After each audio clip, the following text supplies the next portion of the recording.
Welcome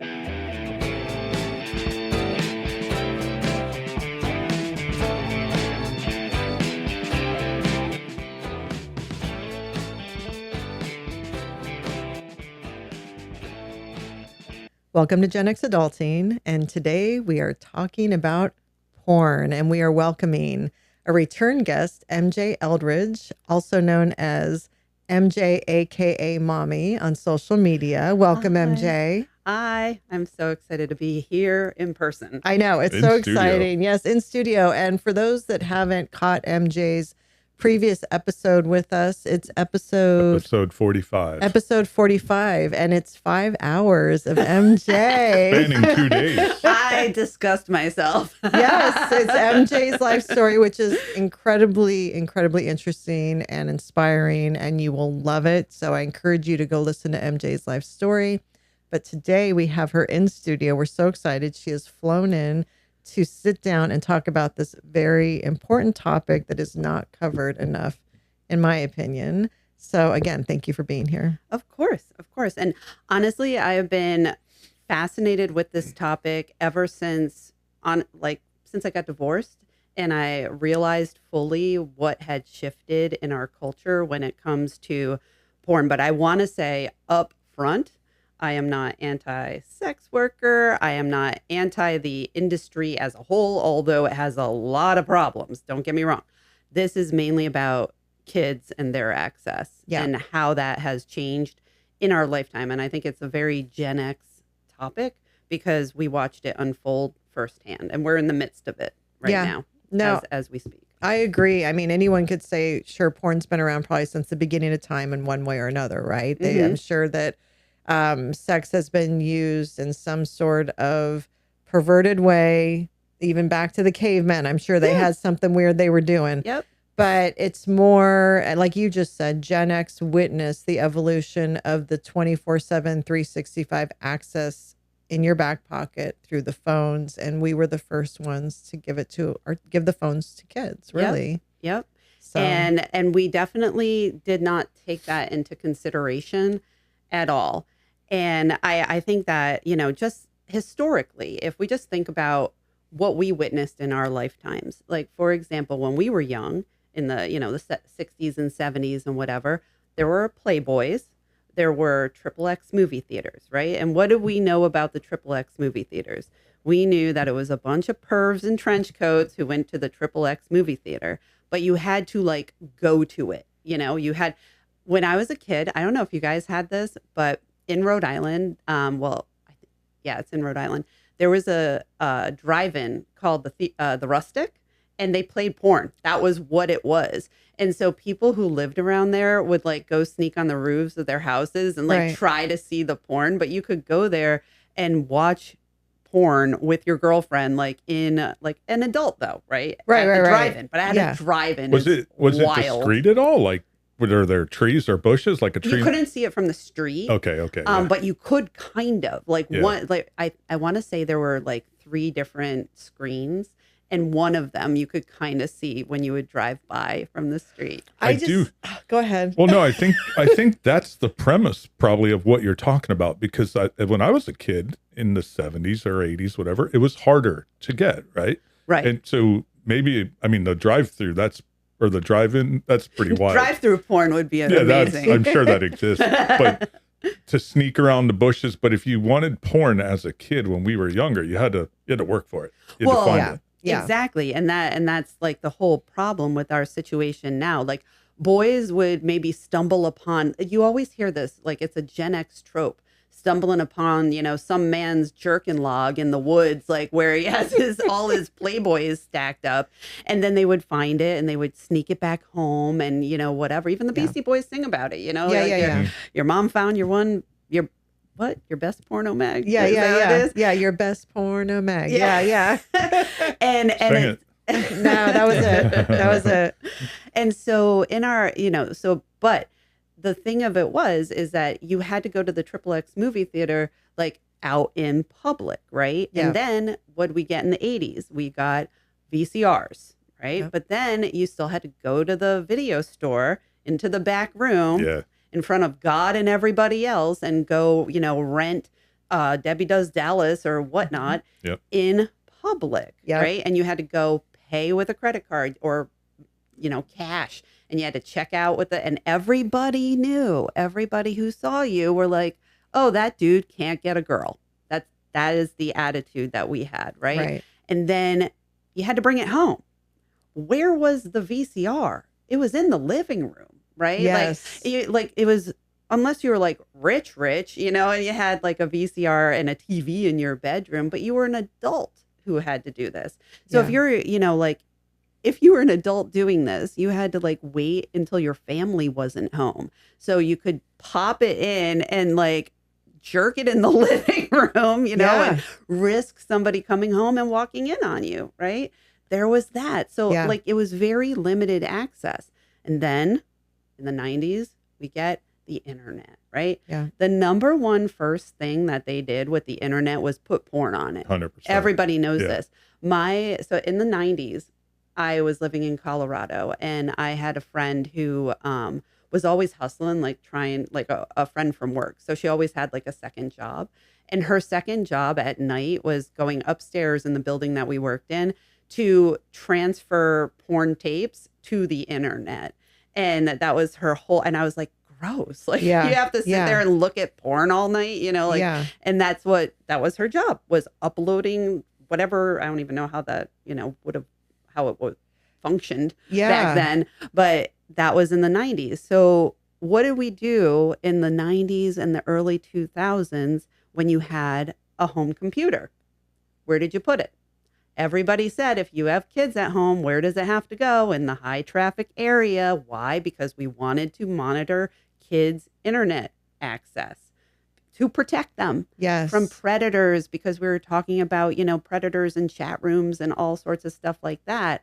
And then we decided as a society in 2008 or whatever, throw it all out the window. None of that fucking matters anymore. We do not need to stop kids from seeing porn.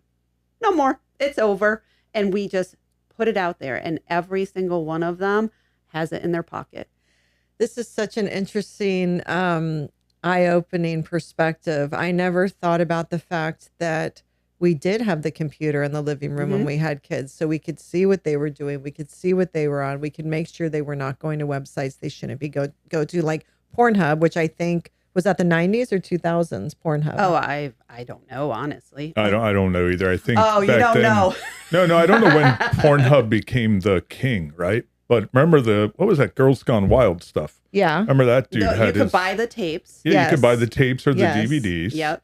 Okay. I remember, to me, the first one that really went mainstream, because you're spot on. They took magazines, they took old videos that got video, converted, digitized, and that became the thing. Do you remember that website, The Wetlands? It was this husband and wife. Remember, they made the news because this guy, his wife, and him were doing porn in their house, and they were making like $30 million a month or something. I don't know if it was that much, or maybe that was their views. Was that here? Like, it's in the U.S. Oh, no, I meant like in Florida.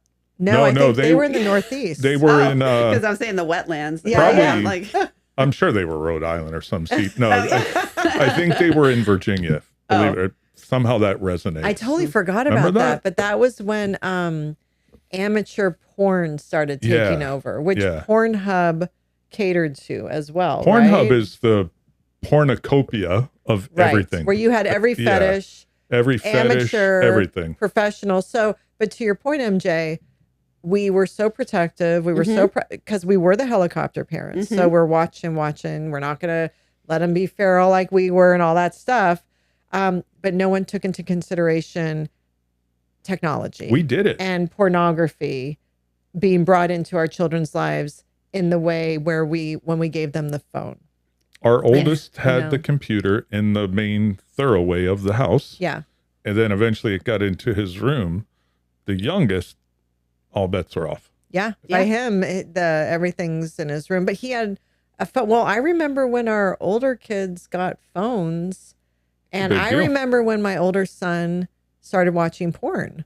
When all the boys at the lunch table in 7th grade at Catholic school, mind you, were talking about what porn sites they go on. And I was mortified But I can tell you with my youngest, I think that started in 5th grade. Yeah, so it actually, like in my research, like the average age of first porn, like when they did a survey, I have it here somewhere. It was Use your notes. It's totally fine. We're Gen X. I use notes all the time, and now I say, I'm like, I can't. Yeah, You need see them. extra Oh, glasses. get your glasses. Do you have your glasses? No, I forgot my glasses. It's okay. No, I can see them. So it was okay. So they did a survey in 2022 of U.S. teens ages 13 to 17, and the average age of first porn exposure was 12. Yes. And 15% they saw it starting at age 10. Yes. Out of all of that. So yeah, and that's probably exactly increased since 2022. Oh, certainly. Yeah, because it's just unlimited. But I never thought about how we were so proactive and then we just weren't. No, it's crazy. But here's my theory. Listen, women are the moral arbiters of everything. We are the ones, who actually protect children. We are the ones who did Mothers Against Drunk Driving. We were the, Tipper Gore and her crew The that lyrics. we're all affected Yes. by. And I have theories about that too that I want to talk about. But we're the ones. And I think, honestly, when I started talking to my friends about this back in 2011, because my experience was such that, when I got divorced and started dating again, I realized that everything had changed. All of a sudden I'm, hooking up with guys and getting choked. I'm expected to be hairless, like all of this stuff. And I'm like, what? And I, as I've said, I thought it was just that we were older. I met my ex-husband when I was 20 years old. So in the 90s. So I was just like, oh, everybody's old and everybody just chokes and punches each other during sex now because we're bored with it or something. And everybody wants anal now because we're just bored. And it wasn't until I started receiving videos from guys, obviously texting them to me. Oh, are you into this? And they all started asking, what are you into? And I'm like, what do you mean? What am I into? I don't know. I like romantic walks on the beach, or Yes. not what am I into in vanilla terms? Like, oh, do you like oh my God, so many things. Like I had a guy pee on me. Oh my just God. randomly start like what? So many questions about why that would be. You must have given a signal or something like. I want to be peed on. Yeah, so everybody knows MJ loves piss.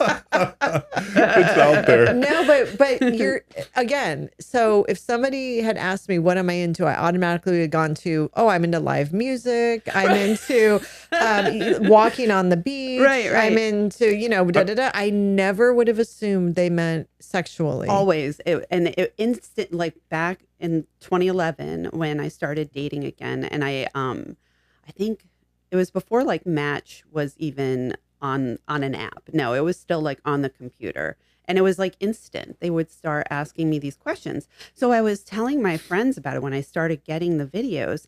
And they were like, what do you mean? Like, he just sent that to you? Not because that's weird. It is weird. Yeah. But because he could, right? Right. And so I started pulling the stuff up and showing my friends on the phone and whatever.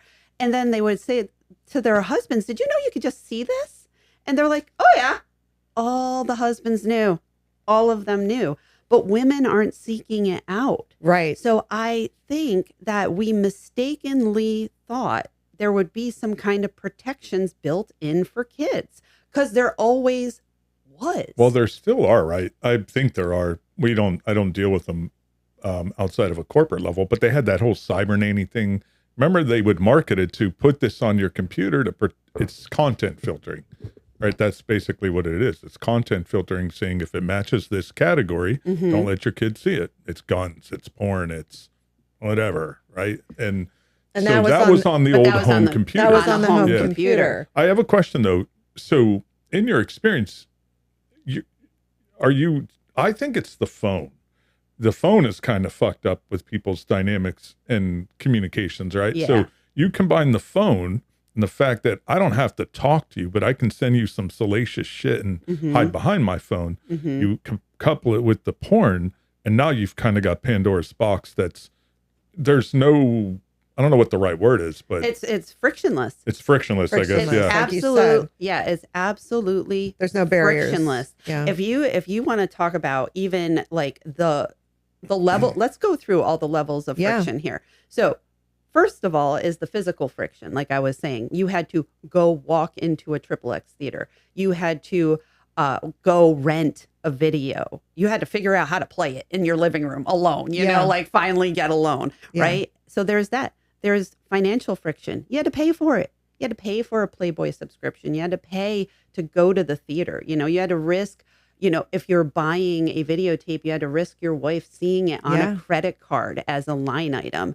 There was, to me, one of the bigger things is the social friction of the notion that you could get publicly shamed. Yeah. Like you had to go deal with a clerk at a store. But that's more at an adult level, right? It But is. for it is. kids, it was like my best friend's older brother, he can get this for us, whatever. Right, right.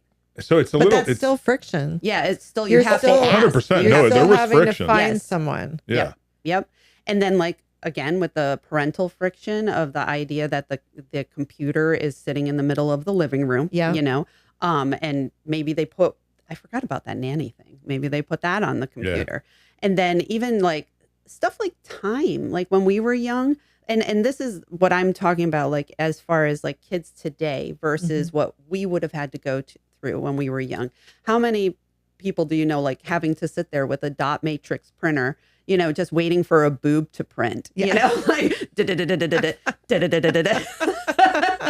you know, and that's what you were doing, or you're squinting trying to see some tits on Cinemax, you know, or whatever. yes, like yes. maybe HBO was the shit when we were kids, right? Yeah. And I forgot about Cinemax, but Yeah. Cinemax After Dark or It's something. like Yeah. It was some- Skinamax. Yeah. That's yeah. right. Yeah. That's what they called it. Yeah, They yeah. called it Skinamax. But then also the idea of the privacy, right? Mhm, That is completely, you know, out the window now. Now you have nothing but private experiences with your phone Yes. in your hand. You can take this on the bus, in the school, like in the bathroom, like you have it all the It's time. literally Anywhere. at your fingertips. Church. Sure, anywhere. And then there's also like, you know, there's, I guess, developmental friction, right? Like you used to test these ideas out in a group. Like, for example, you talk about it with your friends. You would say, hey, you know, like, oh my God, my boyfriend the other night stuck his finger in my butt or whatever. Is that normal? Like you would be able to test these ideas before even attempting them yourself. Now the kids are just getting this served up to them. Like everything is normal. Yes. Would That's you- what it is. It's normalized. Yeah. Yeah. And I think I had mentioned that to you before.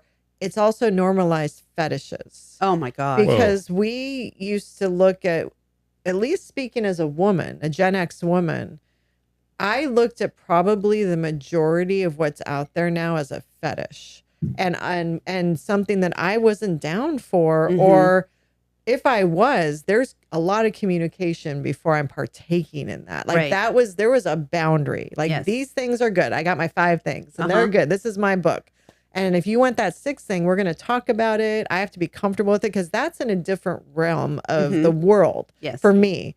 But now these poor kids, girls especially, it's almost like, because the boys too, like they're being exposed to these, this is normal, these fetishes, but then the girls are going to be expected to participate in these fetishes. Like what you alluded to when you went Mhm. out dating, choking is a fetish. Yes. Anal sex is a fetish. Mhm. Like these are fetishes. And now they're a menu item. Right. It's just like, what is on your menu? What Yes. services are you going to provide for me? yes. Because I'm weirdly into, you know, like, I don't know, like, I don't even know what this stuff is, but like, you Yeah. know, I want like an anal sock puppet, you know, Right, like that's what I right. like. And so many of my friends have had so many, and again, this is adults, but Yeah. because porn has normal, and it's so weird. I'm not used to being able to say Say porn. I am not Hold saying on. corn. You're free, MJ. Oh, Oh, wait, you missed let's it. clap. You gotta. Yeah. She's I'm liberated. free. She I'm can finally say porn. free. But I had friends like this one friend of mine, she was hooking up with this guy, and this is a big thing. All of a sudden, they all have to jerk off to finish, just FYI. They're not finishing normally. They are finishing on their own. Is this boots on the ground research? Boots on the ground research, where they can get most of the way there, but they have to finish with their hand because they're so habituated. What is that? Is that what it is? Is it because they've come so many times with their hand, they can't come with a vagina anymore? Correct. Okay, I don't even. And we can go down the road of all. What are you looking at me for? But don't you think that's fucking weird? Okay, what do you think of that? I think what you want, just going back, this stuff is so normalized that people are desensitized to it, right? Yes. And I think the porn has always played a role in some sexual function at some level for everybody. But what you're describing is over the top. You mean for men? Wait, what do you mean? For men. For men. Yeah, So you think because you guys grew up with whether it was Playboy, Penthouse, sneaking videos, that the idea, the enticement of porn and the salaciousness of it has added to your sexual experience? Like it's been an attractive thing that you would try to find, right? But you definitely, when you were a young boy first, masturbating, you weren't, you were lucky if you got like the Sears catalog, that's our legacy, is remembering those times. Unless you had a stack of Playboys and you were like balling like no other Gen X boy. My uncle gave me like a calendar from Penthouse or Playboy, something like that. Young, so or that whatever. calendar Not was like young, his thing. Yeah. No, where I was going is stickiest calendar that ever existed. I still have it. No, it's all crusty. It's all sticks together. It's in the garage somewhere. I'm outing myself here. No, what I mean is there's always been some level of fantasy when it comes to sex, right? There's some level of fantasy. Oh, that's different. That's different. That's different. But no, that's what I mean. Different. It's different now because now it's gone probably past fantasy to fetish to really some wild stuff. It's gone from fantasy to reality. So the fantasy of what maybe boys could think of in their minds, right? Yeah. But then when you would get with a girl, it's not like you expected her to do all those things. You were just excited to be able to touch a boob, right? Yes. Like when you're first starting out, or maybe get your hands down her pants. Yeah, no, those were like the prizes. Yeah, no, and those were like a big deal. Yeah. Right. Now, yes. but you're describing it now as what's on the menu. That's fucked up. Yeah. It's like I feel like I missed out on something, but at the same time, that's fucked up. He's like, this is the stuff that'll trigger them. I could have been fisting somebody. I really missed out. He missed his moment. Instead, he's stuck with a 33-year-old marriage. Born on the wrong side of history. Yeah. Totally. Like 10 years too old here. This is crazy. Wait, but what do you think of this phenomenon that men can't finish without jerking themselves off when they're with a live, warm-blooded woman? I don't know. I got to stew on that a little bit. Maybe we come back to it because I don't totally get that. But at the same time, if you're just out there, if it's too transactional, then it's probably maybe that's involved, right? Because it's like what's on the menu. Okay, I'll take the burger, or I'll take the anal sex, or I'll take the normal with the finger in the ass, like that.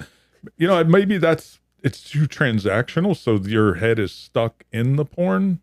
I don't know. I don't know though, because I feel like you're getting all those things. You're in that moment. And I always would think that putting your dick in a woman is like the ultimate goal of every man, right? I think it doesn't. They're so habituated to it because it is a stimulus that you cannot deny, right? So if you have endless access to porn in your phone for free, like let's just all wrap our heads around that. Like I can't get over that it's free. I don't understand. Yeah. Like I'm like, how is everybody making? I guess it's the ads or whatever, but it is insane that it is free and it is endlessly available and it's endless variety, right? So you almost cannot rip yourself away from it. And especially if you're thinking about people who are now, and we're talking about young kids, but we're talking about people who are easily now in their 30s, right? Who started watching this when they were 10 years old or 15 years, even that young, you know, nonstop. And then because you can just watch it nonstop and you're used to pleasuring yourself, you do too much of it, right? Because it's just an endless variety and you can do it. Like, think about it this way. Listen, I know all teenage boys are always like jerking off and whatever, but like, even in our generation, we a lot of times had to share rooms with siblings, right? We weren't home alone all the time. And maybe you only had one bathroom in the house, you know, and all this stuff. Like, so many other things have changed on that front, where just the access to being able to jerk off all the time is just easier. Yeah, that's true. And then you have the added reminder that it's just here in your hand. Yeah. It's here in your phone. Look, get hard. Yes. You know, like, and there you go. I think that's more, I think, because there's always been access. You could always do whatever you want to do. But I do think there's been a societal change in just the bombardment of over-sexualization of everything. Yes. Right? So it's, to your point, now you've got the phone, but the ads are seductive, right? I don't know, whatever kids are doing they send selfies now, right? They send nudes and shit like that. That wasn't happening. That was not happening when we were kids. If anything, it might have been a grainy Polaroid that got burned in the campfire or something. But I think there's just an overstimulation of over-sexualization of everything. But I think that's access, though. Like, I don't think. No, I think you're right. You didn't have access. You did not, like you said, access has always been there. Access is not always access been to there. whack off has always been there. Access to being alone. Oh, yeah. I mean, sure, you could figure that out. But you would do something else with your time when you were alone. And now, now you're on your phone nonstop. Right. But that's what I mean about the overstimulation, because you might choose to do something else because there's other things that are stimulating you. Whatever. Reading a book. Fishing, whatever. Like going out with your friend. Well, it's almost like what you talked about was if they're doing it as their brains are forming. Yes. And it's hardwiring their brains. And the way their brain is connecting on that sexual level is now hardwired subconsciously. And that is studied and has been proven now that they have studies that show that as it's not just your brain is forming, but it's also how you associate your stimulus, right? You're associating it to what you're seeing on the screen.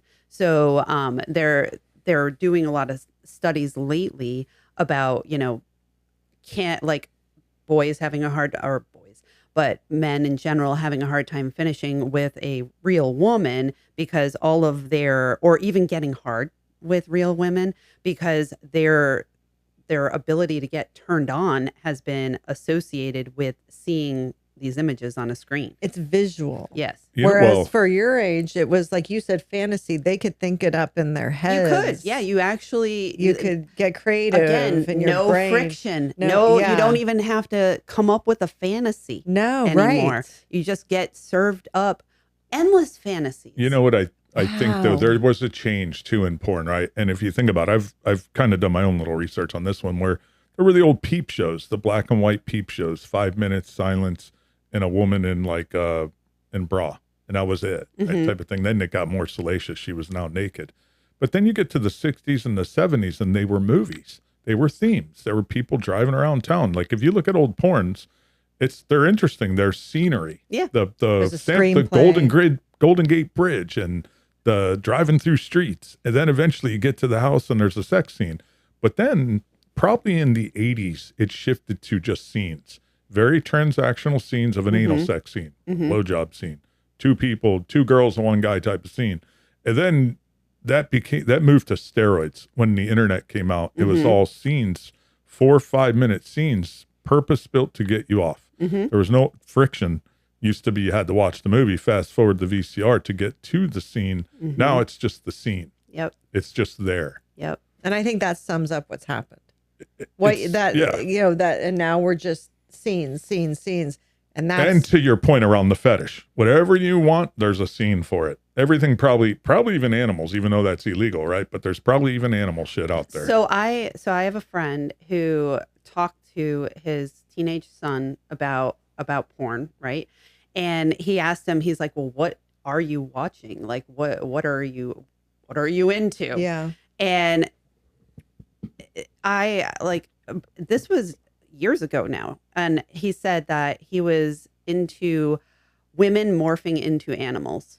That's a whole segment of porn, apparently. Like women, like slowly, like morphing, not real women. I think it's like a cartoon, Animated like stuff. animated Anime. stuff or something Yeah. like that. And that's a huge thing too. Yes. Yes. And I'm like, he sped through it all. You know what I mean? Like this kid had like got so desensitized to real women porn that now he gets off on women turning into animals. Like, so it almost what like are we has to doing? level up. yes, Like and that is true. You've used up Yes. all of the resources in Mhm. this level, or we got to now go to the next level. Yes. And the next level. So I'm wondering, when does it become dangerous? Well, I think that we toss around the term porn addiction way too easily. You know, we're always saying, "Oh, he's a porn addict," blah blah blah. I think that I think I'm not a doctor or anything like that. I don't know technically. I don't even know if they know. I don't know if they care to know, you know? Yeah. Because I'm not focused on adult men, do whatever the fuck you want. If you're, 18 plus, I think you're gross, if you're Yeah. constantly watching porn or, demanding that women look a certain way or do certain services for you. Okay. Mhm. Yeah, you're gross and we can tell you have a problem. Yeah. But that's me. I'm an adult, and that's dealing with adult men. I'm talking about the kids. Yeah. Like, it is fucking crazy and unacceptable that we just allowed this to happen. Like, we have perpetrated the biggest experiment on young men and young women unbeknownst to them. Like, we took the brakes off and didn't even check to look and see if the hill was safe, Yeah. Just like, go Yeah. for it. Just, and I go back to, I am pretty sure, because like I was saying, women are the protectors when it comes to this stuff. We are the ones, monitoring what the kids are doing at all times, and the dads knew. And I hate to say it like that, but the dads knew. And the women, I truly believe, I think we thought you still had to either pay for it or that there would be blockers on there somehow. Because when I started showing this stuff to my friends, like in 2011, 2012, whatever, the look of horror on their faces, they're just like, oh, what? Like, Right. it's just because women aren't looking for porn, like, by and large. Right. And especially then, we were all in the midst of having young kids. Yeah. We're busy. We're not jerking it in the bathroom while telling our wives we're taking a spa shit for Right. 9 hours. We know what's up. And I swear to God. And the thing of it is, and so this is my other, little theory about why we haven't done anything about it, because it's our job. And I think it's because we all saw Tipper Gore get roasted to death, whoever her, compatriots were. Mm-hmm. Why? Because we were the ones doing the roasting. Yeah. We're like, look at that embarrassing old hag, like, oh, she wants to, all of our, favorite rappers and, rock stars were making fun of her. They're making fun of her on Saturday Night Live. Like, we were all like laughing at this embarrassing woman.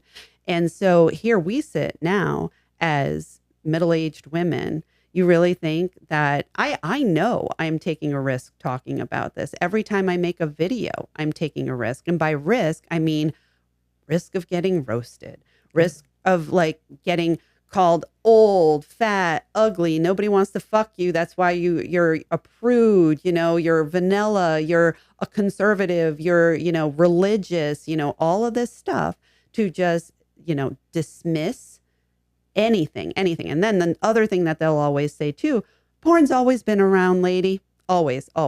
Yeah. And I'm like, okay, yeah, you were sitting there jerking it to cave drawings in front of the rest of the tribe. I don't think so. Right. You're being so disingenuous. Like, this is real and kids are watching it, and we used to give a fuck and we quit. But you know You're right. what's funny is I used to work in an ISP as doing tech support. Our number one call, besides not being able to get connected to the internet, was how do I clear the history bar of all the porn my husband looks at so the kids don't see it? Stop. That was one of our big calls. And we had a friend once who I went over and cleaned her computer because she's like, how do I get rid of this? And I'm like, I don't know. You get rid of the husband.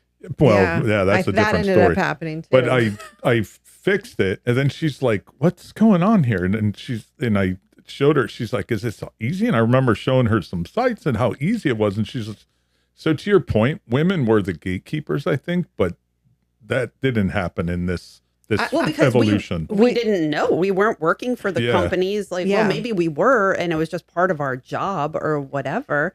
And it was not on our radar. No, it it was wasn't. not on our radar. There was so much on our radar, but that wasn't because it wasn't even discussed among moms. Like it wasn't. No. And even when, like I said, even when you knew, okay, we've hit this area and your kids are starting to watch porn, even then, like it was more like they shouldn't be doing that. But no one talked about what are we going to do about it. It Right. was more just like, oh my gosh, really? Right. But then the conversation kind of stopped there.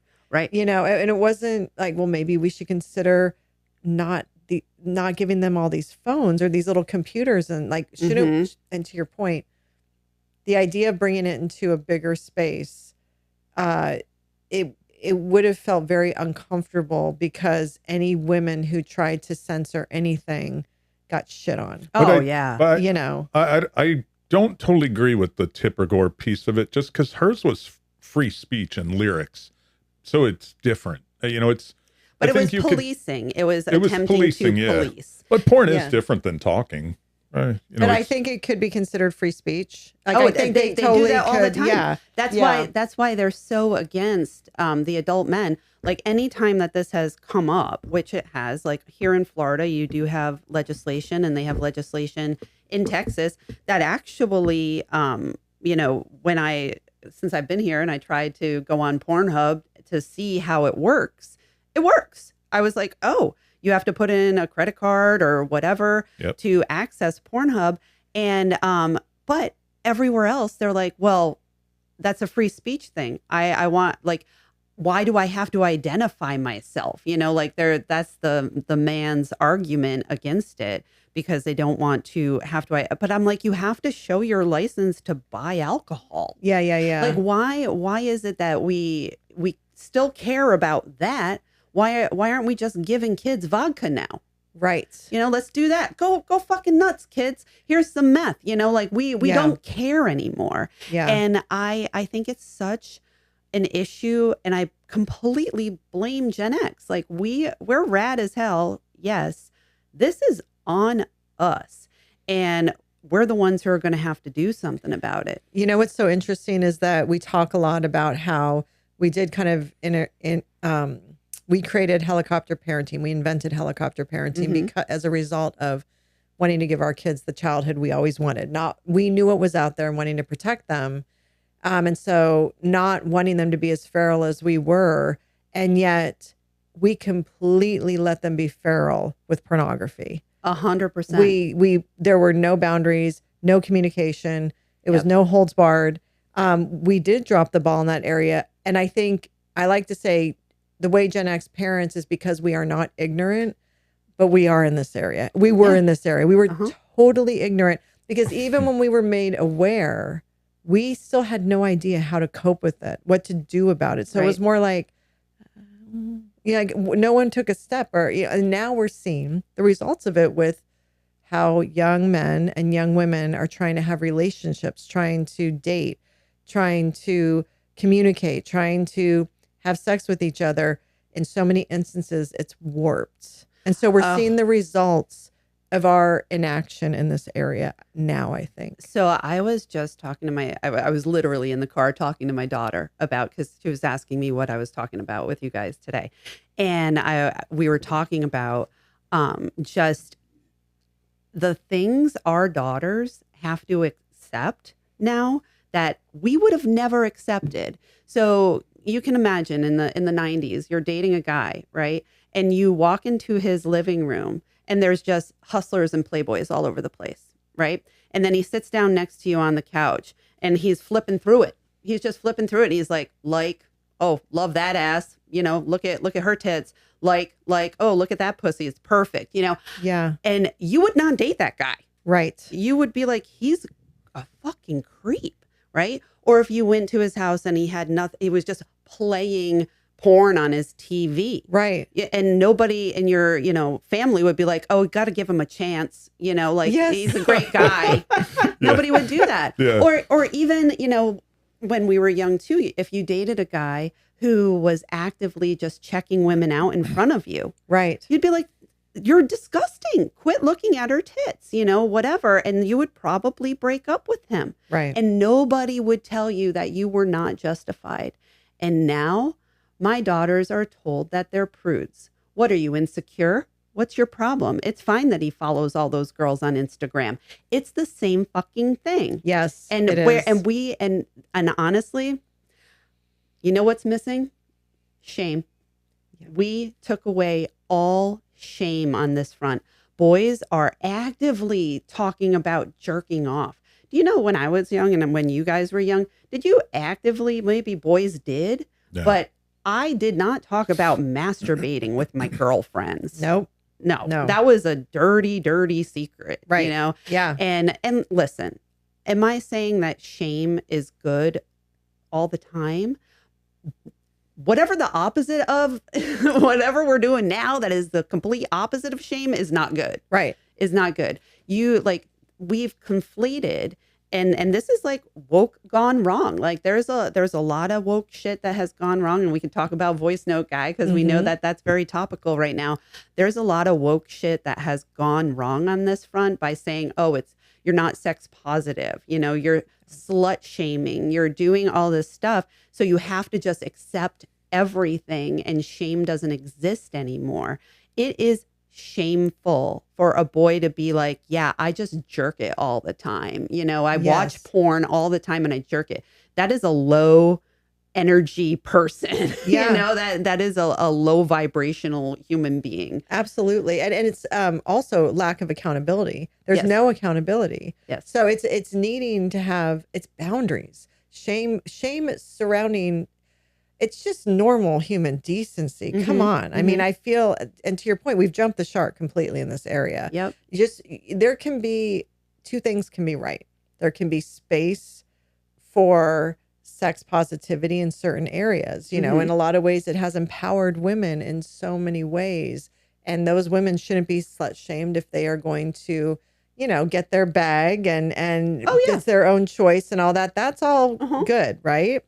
But there has to be that boundary that you can't go from there to a guy who's bragging about, I just jerk off to porn all the time. And isn't that great? Who's normalizing that though? Like who's making that normal? It's online. It's all over. Yeah. It's our culture is so highly pornified now. I think most people don't even realize a lot of our vocabulary that we even use is from porn. Calling somebody a cuck, that's from porn. Saying somebody is glazing somebody else, that's from porn. There are girls now who are online talking about it's pink and it's an innie. Do you know what that means? No. It means her pussy is pink and it's an innie. That's from porn. And they are online bragging about the feature. I've seen multiple what's videos. An innie? Oh, it means her labia is not poking out. It's like in. So I'll it show goes- you later. No. God, why don't you show us right now? Yeah. It's right Let there me on find your it on phone. my phone. What's So an innie? it's where her labias, this is new to me. So it's where her labias go in. Yeah. And that's an innie. That's an innie. But then there's labias that go out. Yeah. This is how I'm not exposed to this at all. Yeah. And that's an outie. That's what the boys call roast beef. They talk about it. I've heard that. Yeah. But I never knew I've never exactly heard what that. that meant. What does cuck mean? Oh, cuck is a guy who a cuckold. It's actually an old cuckold's an old term. Yeah, it's an old term, but it's a guy. It's a porn activity, I guess, where a man will watch another man have sex with his wife. Okay. They even have like, you know, a cuck chair in the, they'll Right, say, okay. So, but like, that's just it. Like we routinely just call people cucks all the time now. And when they're saying it out in the open, what do they mean? Like, how are they referring? What do they mean? It basically means like somebody will essentially, I guess, get off on or put up with anything. Like they're like a simp. Yeah. You've not heard the term cuck? That guy's a cuck. No. So he's a pussy, a wimp. He'll, to your point, he'll let another man fuck his wife. Yeah. Okay. Like Okay. he's that type of guy. Okay. And then glazing, what does that mean in the literal porn term? It means coming on somebody, like, you know, glazing, like it like a came glazed from donut? like a glazed donut. Yeah. So then how have they implemented that into normal society? So now when you talk about somebody's glazing somebody else, it's basically like you're getting off on them so hard. Like you're basically like complimenting them too much. Okay. So it's slowly like corrupted into that. Okay. But these are all like they're rooted in pornography. Yeah. These terms. There's a whole list. Yeah. What else? well, one thing we were talking about the impact on boys, but we just jumped into the girls. Yes. And the girls are accepting of this. Not all, but girls are. They're being forced to. Possibly, yeah. Yes. But there's a divide, right? There's going to be your daughter saying, no, I'm not that. We're considered prude because we won't do certain things or say certain things. But there is a whole other world of girls who are on board. And that probably causes some confusion. But don't you think that started, I feel like in the early 2000s is when all of a sudden and I'm not going to be a Tipper Gore here, but like all the rap songs started being about hoe, you're a hoe, and hoe was positive, right? Yeah. And I just fucked her and I'm going to do this and I'm going to do that. And then then the hookup culture. Like when we were growing up, I don't think there was a hookup culture like this. Like if you were with a guy, you guys were dating and then you might break up and date someone else. Yeah. But if you got with multiple guys, you were slut shamed. It was it wasn't acceptable. And then I feel like there was a shift where it's okay to be a hoe, right? And that was part of our, that implemented into our culture. And I think it's all part of this race to the bottom, right? So there will always be pick me women, right? Yes. And how the pick me-ism shows up is directly in relation to what the boys are into, right? Male centered. So yes, I was a pick me for sure when I was in my teens and 20s. That's how I ended up going to 22 Grateful Dead shows, like I told you guys. That's how I learned how to snowboard. That's why I was in a mosh pit. All sorts of shit. I was great at giving head. I remember I had a boyfriend who I was like, you know what, I'm going to give him the best night of his life and let him watch this Red Sox game while I suck his dick. Yes. And I did, because that is what boys like. And that is what girls who like boys do. Because say what you will, that will dominate a pick-me girl, a girl who is male-centered. That's the basis of it. Of course, there are girls out there being like, yeah, oh, you want to punch me in the face while you fuck me from behind? I love it. Love it. Let's watch more porn together, because she is trying to impress a boy. And I think it's internal misogyny, right? It's misogyny against other women to be like that because you are competing with other women. And I know right now we're going to get, this is where people are going to comment. They're going to say, oh, see, they're prudes. They're slut shaming. And I am not. I'm saying that two things can be true at once. Yes. You can very much be a pick-me girl who is just going along to get along and get a boy and all this stuff. And maybe you don't really like it. Or you do really like it. I know you exist. I know that there are girls who are into all sorts of funky ass shit. Yes. I like some funky shit myself, right? But there are young girls now who are feeling pressure to do stuff, like you said, that was considered a fetish when we were young. And does this just make us old? I think about that a lot, right? Like, is it just that I'm old that I think anal is not great? No, I think anal hurts. I think it's a bad choice. Right. And but hey, some girls are into that. But now we've got girls who are doing that when they're 15, you know, because they think that is what you do. But and that goes back to pick me, and that goes back to male centeredness and compete. I think you for whatever reason you're either pick me because you're competing with other girls for the male attention, or you're a pick me because you have your own unresolved issues, whether it's daddy issues, whether it's whatever you're trying to fill. Because I was a pick me too for a long time. Was it a daddy issue? It was a daddy issue. Like I didn't really have an issue with the other girls. It was just I was trying to fill the void of not having a father figure in my life. And so I'm going to do and be whatever I need to be. And it's all about what you're into. It's actually how I got into the dead. But I became a real deadhead. I love the dead. But, you know, my boyfriend at the time took me to a dead show. And I was like, yeah, I'll do whatever, go wherever, be whatever. Yes. Because I needed that male attention so bad. So I understand the pick me, but it's a dangerous thing to be. It's not pro woman. And it hurts other women. And I, of course, didn't know that at 15. But there are women our age that are still pick-me's. Oh my God. And nothing enrages me more. Nothing. Big time. Oh my God. Like the women who have not decentered men by our big age. What the fuck is wrong with you, lady? Yes. Like, like what is wrong with you? And pick-me can put you in dangerous situations. Of course. Like you could end up hiking up a mountain and you could hurt yourself. Yes. Or women have died from being a pick-me because you are like, I'll do whatever. You want to jump out of the airplane? Okay. Yeah. And she's hurts herself, you know. So because the men are going to do whatever the fuck they want to do. Right. So you're just kind of along for the ride. I'm sorry. I heard you were going to get in on this. No, I'm going to get shit on for this, but I think that pick-me's outnumber, I don't know, maybe empowered women. Empowered women. I think 8 to so. 2. I think it's an 80-20 split. I think most women are pick-me's, and there's I think it's completely the 80-20 rule. Do you think that generationally would you break that up? Do you think that across the board with women, or can you break that up generationally? I think since I've been a kid, it's the old adage: women like to get treated like shit, right? And that's fucked up. I'm not endorsing it. I don't think I think it's a bad thing. I've always said it.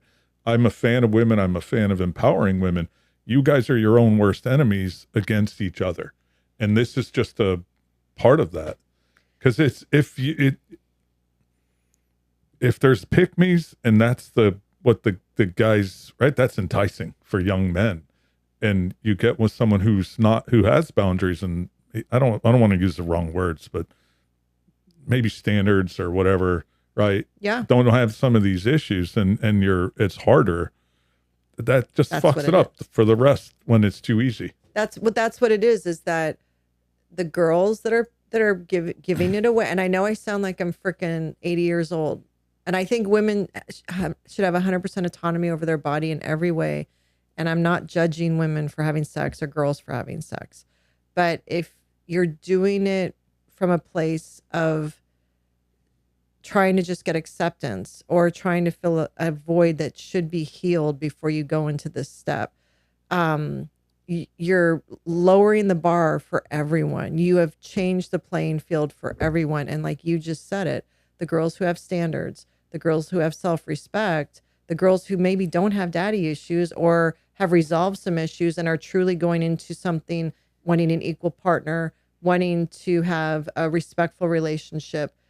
That's too hard for boys. The other girls are easier, but that's probably been going on forever. Well, it has been, but I want to say like, it's like, again, a race to the bottom. Like it is like now it's just like the stuff that young women, our kids have to like accept and put up with will just keep getting worse and worse and worse, because I'm sorry, men and boys do not self-govern. You do not have governors on yourselves at all. You do not put guardrails, and whatever you are allowed to do, you will do. Like, and like we could talk about voice note right now. So we know, like, I don't know, I'll explain it a little bit if you guys haven't heard. So on TikTok, right in this moment, this past week or two, there was a guy who sent a woman a voice note after one date. And on the voice note, he said explicitly, I know you said you're not into this, but if I come over your place on Thursday night, and again, this was going to be their second date, I need to have that physical intimacy. Oh, nothing pisses me off more about men using the word intimacy these days. Fuck all the way off. You want to fuck. And he does say that in the voice note. But anyway, he's like, I need to see if I am sexually compatible. He did not say you, us, we together. And if we're not going to do that, I don't see the point in coming over. I don't see the point in seeing you again. Now, again, this was a second date, right? But the way the men in the comments of all endless online discourse analyzing this voice note, I'm absolutely so enraptured by all of it. Yep. But the way men who send a text saying, what are you doing? Like, they're writing dissertations. Yeah. Like the comments, Yes. they're just like, oh, this is just him expressing his boundaries. And how dare you, his sexual compatibility is so important to him. Then they're just like, they're like typing Yes. endless screeds about this and in defense of this man because they want that door kicked open. Yep. They're like, Yep. yes, we are going to now, like you said, and I believe you actually about it being 80-20 pick me. And they're like, get the message out, boys, so all the pick-me's know to fuck on date number 2 now. Yes. Because when we were young, we heard of the 3-date rule, right? Remember? And listen, did I ascribe to that? No, I felt like, I don't know. I felt like that was a little bit much for me. But we had the 3-date rule. And now these people are, they try to normalize it. And they try to make it be like, hey, there's lots of girls who want to fuck on the first date. Like, Yes. oh, are you saying that they're bad? And no, nobody's saying that they're bad. People can do what they want to do if it's mutual. Right. This was a demand, Yeah. And we could, we don't need to necessarily get into that voice note guy, but the notion that they think that this is on the table automatically. Well, you don't know somebody at all and you're supposed to be fucking them. Like, I mean, there's a difference between a one night stand and everyone's entitled to a one night stand. Yes. Women and men, girls and guys. yes, If you want to, but to your point, it's mutual, right? Yes. This was borderline coercion. Let's be real. Okay. Mhm. It was. I think the guy's a psychopath. I do. I think he's disconnected from something in his brain that he even thinks that he feels entitled to even speak to her that way. right. I mean, who the fuck are you to send this to her, right? Why though? Why not? Okay, I listened to it, but why not? Why can't he send that? I mean, he can, but the fact that Why does that jump him into being a psychopath and fucking crazy? I'll Go tell you ahead. why. Okay. I think he's a sociopath. And I made a video talking about him being a sociopath because he explicitly said, I don't see the point in spending any more time with you. But if we have sex, and I see that I'm sexually compatible, then we can keep this going. You can't hold those two things in your mind at the same time. Why not? You can't, because all men are sociopaths. No, but Yeah, here's yeah. why I'm asking why not. The girl should say, go fuck yourself. Well, she did, and yeah. have a good life. Yes. Let him Right. be a sociopath. Oh, I'm not- but yeah. do not encourage it. Do not tell him to go fuck off. Or don't even tell him anything. Just disappear. Yes. That's where I'm coming from. Okay, So, so be lit- whoever you want to be. You can put that shit out there. I was Okay. shocked. I mean, Right. that's crazy. But just don't call back. But Just- to MJ's point, right, is that now there's a significant amount of men that are trying to normalize that behavior. Yes. And it'll just continue, though, to lower the bar. Girls even need to for make sure it's clear Well, it's not here's- fucking normal, here's and the every girl needs to hang up or not call them back and just let that shit fizzle. It's like But a then fire. here Let it come go the away. pick-me's. And they're in No, the but that's the comments. problem. They're in the Yeah. comments 100%. too. Yep, they are. There were pygmies in the comments saying like he's just expressing himself. He's expressing his boundaries. He's trying to get consent. He's trying to get consent. Like I don't totally disagree. I mean, I was shocked. I'm like, wow, how did we get here? Is this normal to be like, hey, It's I just because want to of make sure we're going to be porn. fucking by this weekend. And if we're not, I'm going to go over here because I have other options. I think that's bold. It's wild, just fucking wild, right? But women need to be like, nope, I'm not. We're done. There's no response. Ghosting him, right? That's the Yes. term. I'm going to ghost this guy, but not enough people are apparently doing that. because it's like this again, this male race to the bottom. I'm like, how fast do y'all want to fuck? Like, I get it. You want to fuck the minute you swipe. You swipe, she shows up, and it's just like, bam, here you are. Yay. They finally get their dream, you know, but I think that that's not truly what they want. They like the fight for it a little bit, you know, like to push her boundaries down. Like Voice Note was like, I'm going to threaten you by saying, I don't see the point in coming over then. I know you had a good time. We had a good time together, but you know what? I'm going to make you agree to this, because this guy could have been honest in his dating profile, or, you know, he could have said, listen, I need to fuck by date 2. If you're not that type of girl, keep it pushing, you know, like I'm not your guy. And he didn't. But it's part of the game, right? It's part of the game. When, like 20, 30 years ago, the game was you call her up, you take her on a date. Yes. That goes well. Then you follow up the next day with a phone call. Or maybe if you're playing a game, you wait 5 days and then you call her because you don't want her to think that you're totally into her. That's part of the game. Then you take her out again, and then maybe you get that third date, and then maybe you guys fuck. Yeah. That was the game. It's always a fucking game. The problem is they want just a little bit of game just to fuck around and in a sociopathic way. And then they still want to, they want the fucking faster. Yeah. Which is a little bit of game. They're still trying to dictate and navigate the entire experience. And the problem is there are still young women and women who will go along with the game. They outnumber the girls who won't. The goalposts keep changing. I hate to say that. And I hate that I can't disagree with you. I know, it kills me because I'm pro women. I swear to God I am. I have a daughter, and it's the most treasured thing in my life. And to see that what's going on here is fucking nuts. But women need to band together. This is a good cause. Fuck men.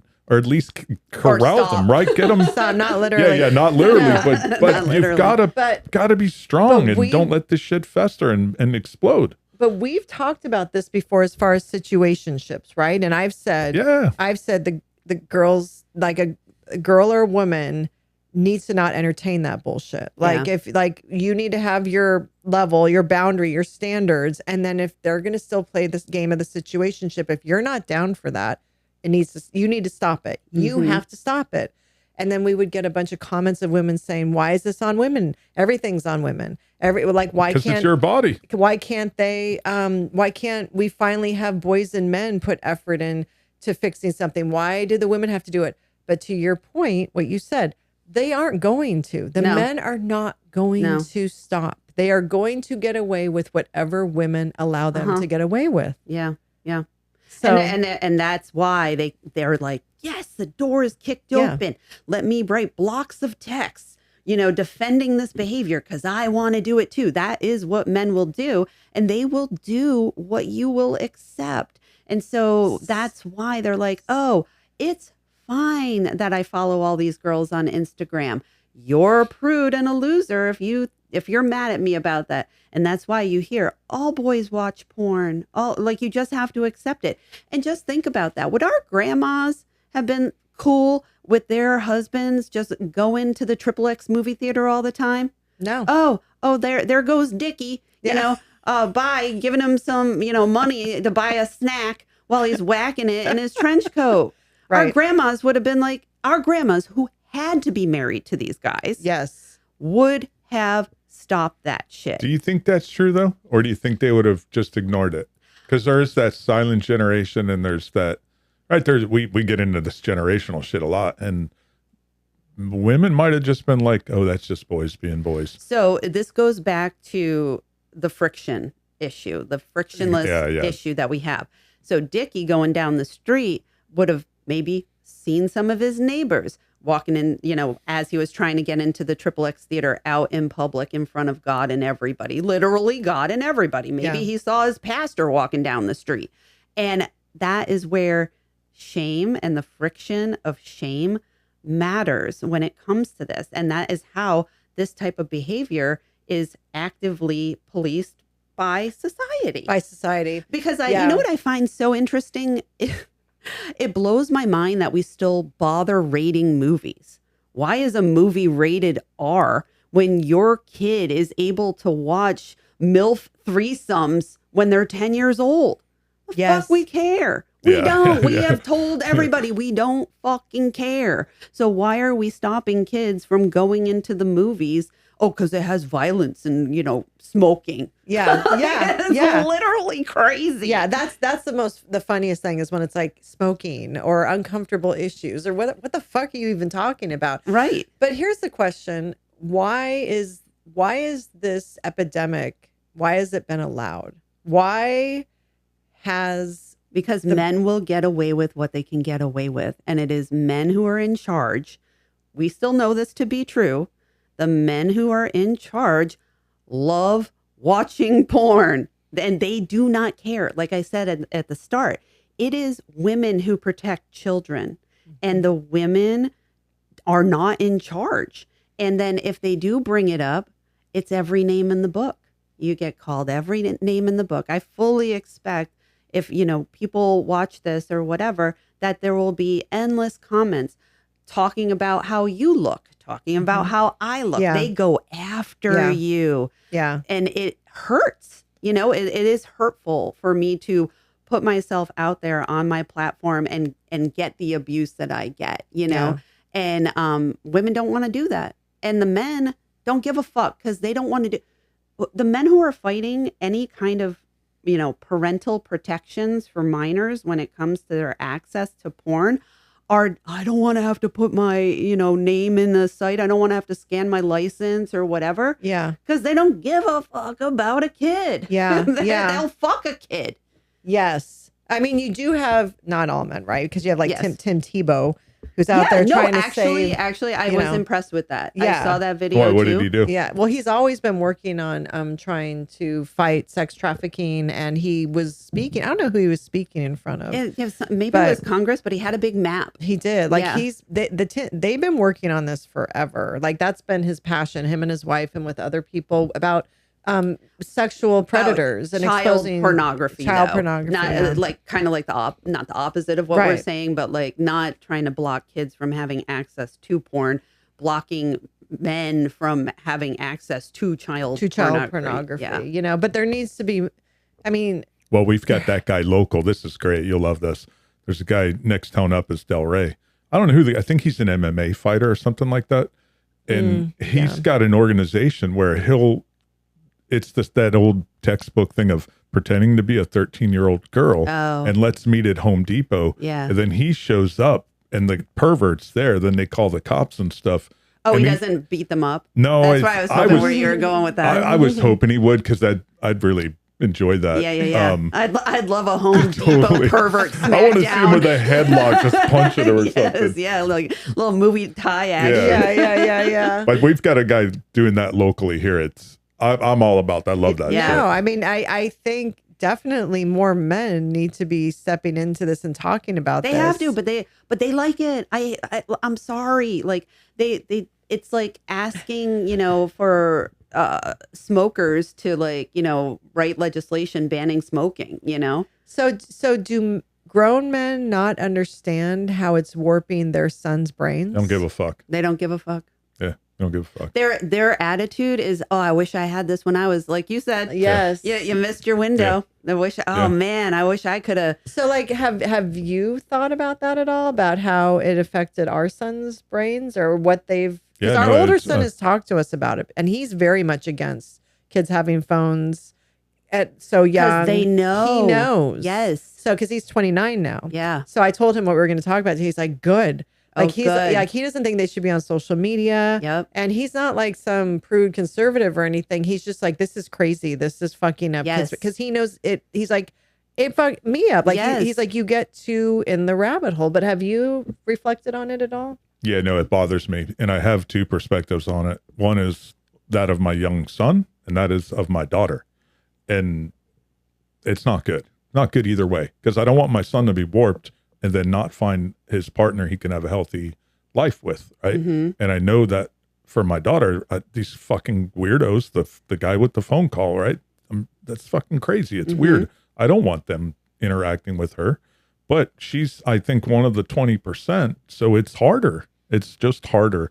And there's just a lack of decent men out there, I think, and that aren't warped and fucked up. and I don't want my 16-year-old to be warped and fucked up.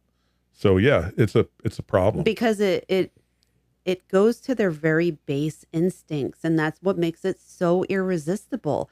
It's literally like, you know, you wouldn't like let your kid mainline donuts, you know what I mean? Like, it's not like, but we've actively been like, here, have all the sugar you want in the privacy of your room. Here you go. Here's a Dunkin' Donuts. We just attached it to your bedroom window. It's a drive-through. Just get all you want. Yeah. You know, though, we're all fucked up, right? Because even us as Gen Xers having access to some of that porn, and we're just less fucked up, I think, because there was more friction, like we've been talking about. Well, I think that you have maybe some internalized shame built in as your own governor. Yes. Like, because of, you know, knowing the way that we even talked about the men. Like, it was, if you, like I've been saying, if you were the one at the rustic drive-in, you know, or whatever, we're like, he's a fucking pervert. Yeah. And, or if like he just had, like, you go into his garage and you always knew like that one old man who just had like stacks of hustlers, like the bad ones around. Yeah. And you knew, you're like, God, that guy's gross. Yes. And now they can all be secret gross.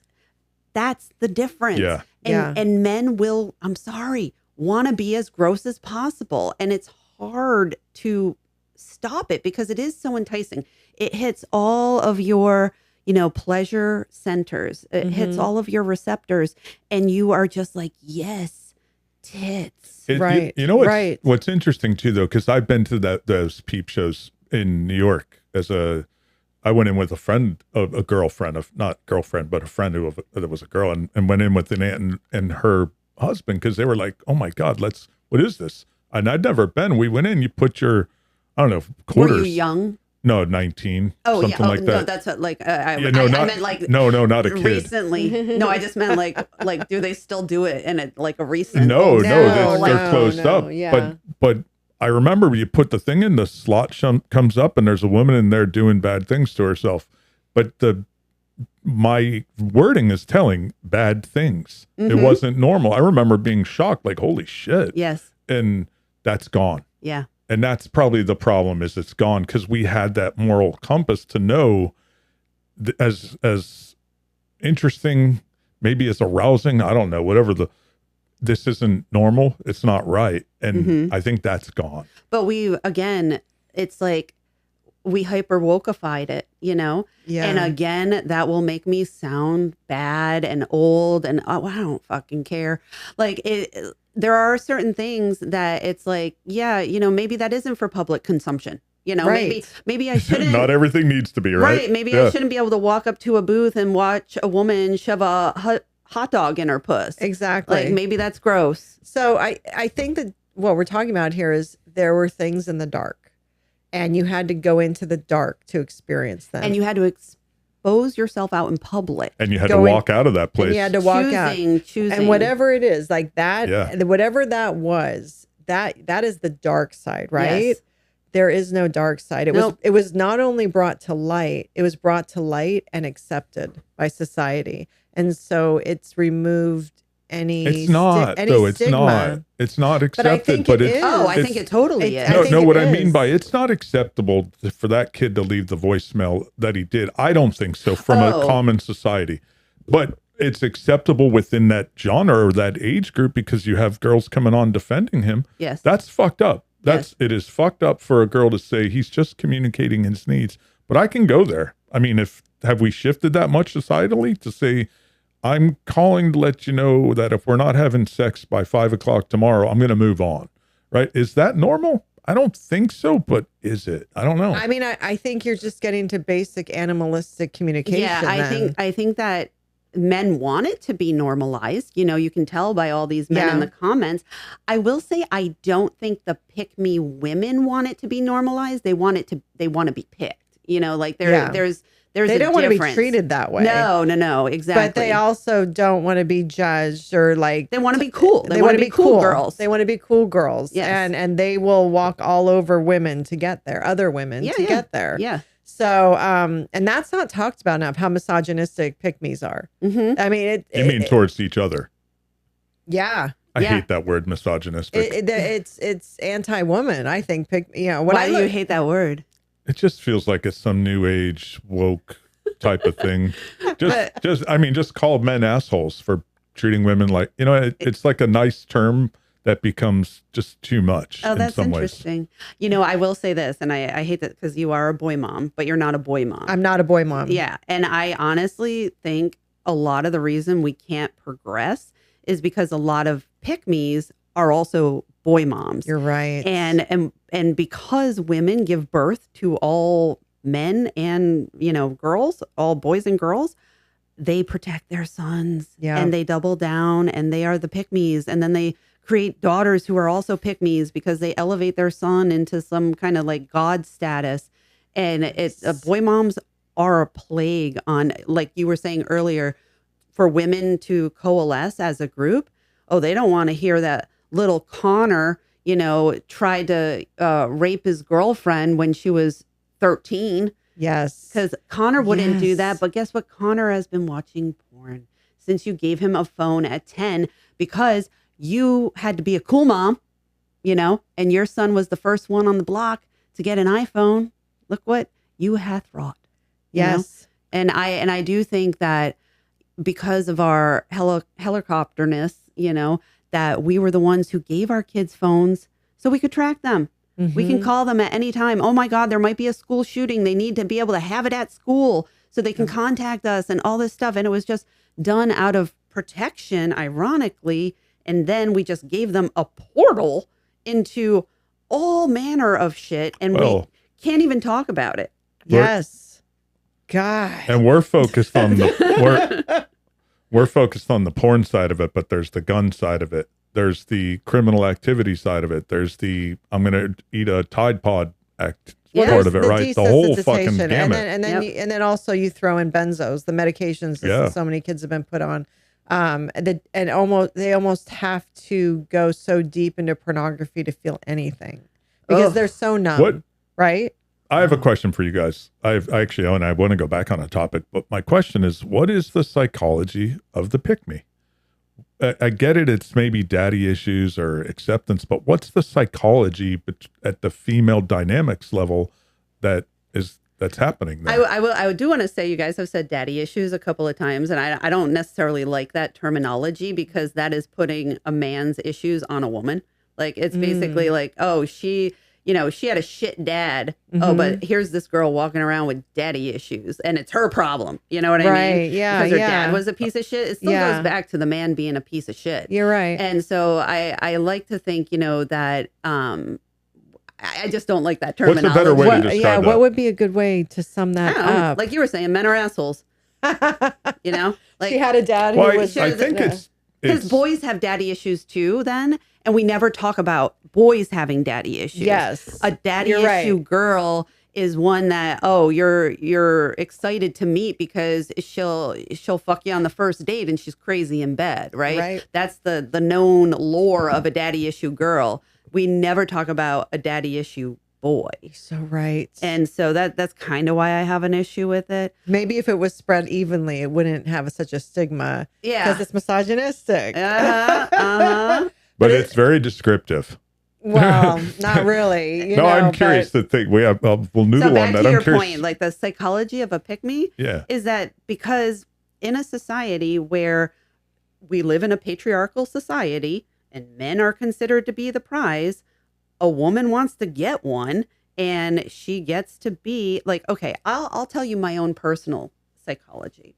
So when I was young, I was an ugly fat kid. I was an ugly fat kid, and I knew it because everybody told me all the time. I was very bullied. I was very made fun of. And if I look back at the pictures, like, hey, was I that ugly? I don't know. I had fucking buck teeth. I was a mess. Glasses. I had a thing called a bionator. Do you even know what a bionator is? So a bionator is essentially the most insane shit on earth. I don't think they make them anymore. But it was a, you know how you have retainers? Yeah. And you have top and bottom retainers? Yeah. This was a bionator is fused together. So your you're like this. You put the appliance in your mouth and you're just like this all day. Like during your daytime? Yeah, as you're wearing it all day and you're just like whatever. The way. Was it something you took out at night? No, I had to wear it all the time. I had horrible buck teeth. And so I wore it for all of third grade. But anyway, so back to my pick me origin story. Because I was an ugly fat girl, because my hair was curly and thick and my mom didn't know what conditioner was and we didn't have any. She cut all my hair off. I had super short hair. All I wanted was long, beautiful hair, Yeah. And so anyway, fast forward to me being a teenager and I was the queen of the pick-me's because I wanted a boy because that meant I wasn't ugly anymore. If I could get a boy, I was pretty. And so I worked my ass off to be what boys would like, to hang out with the boys.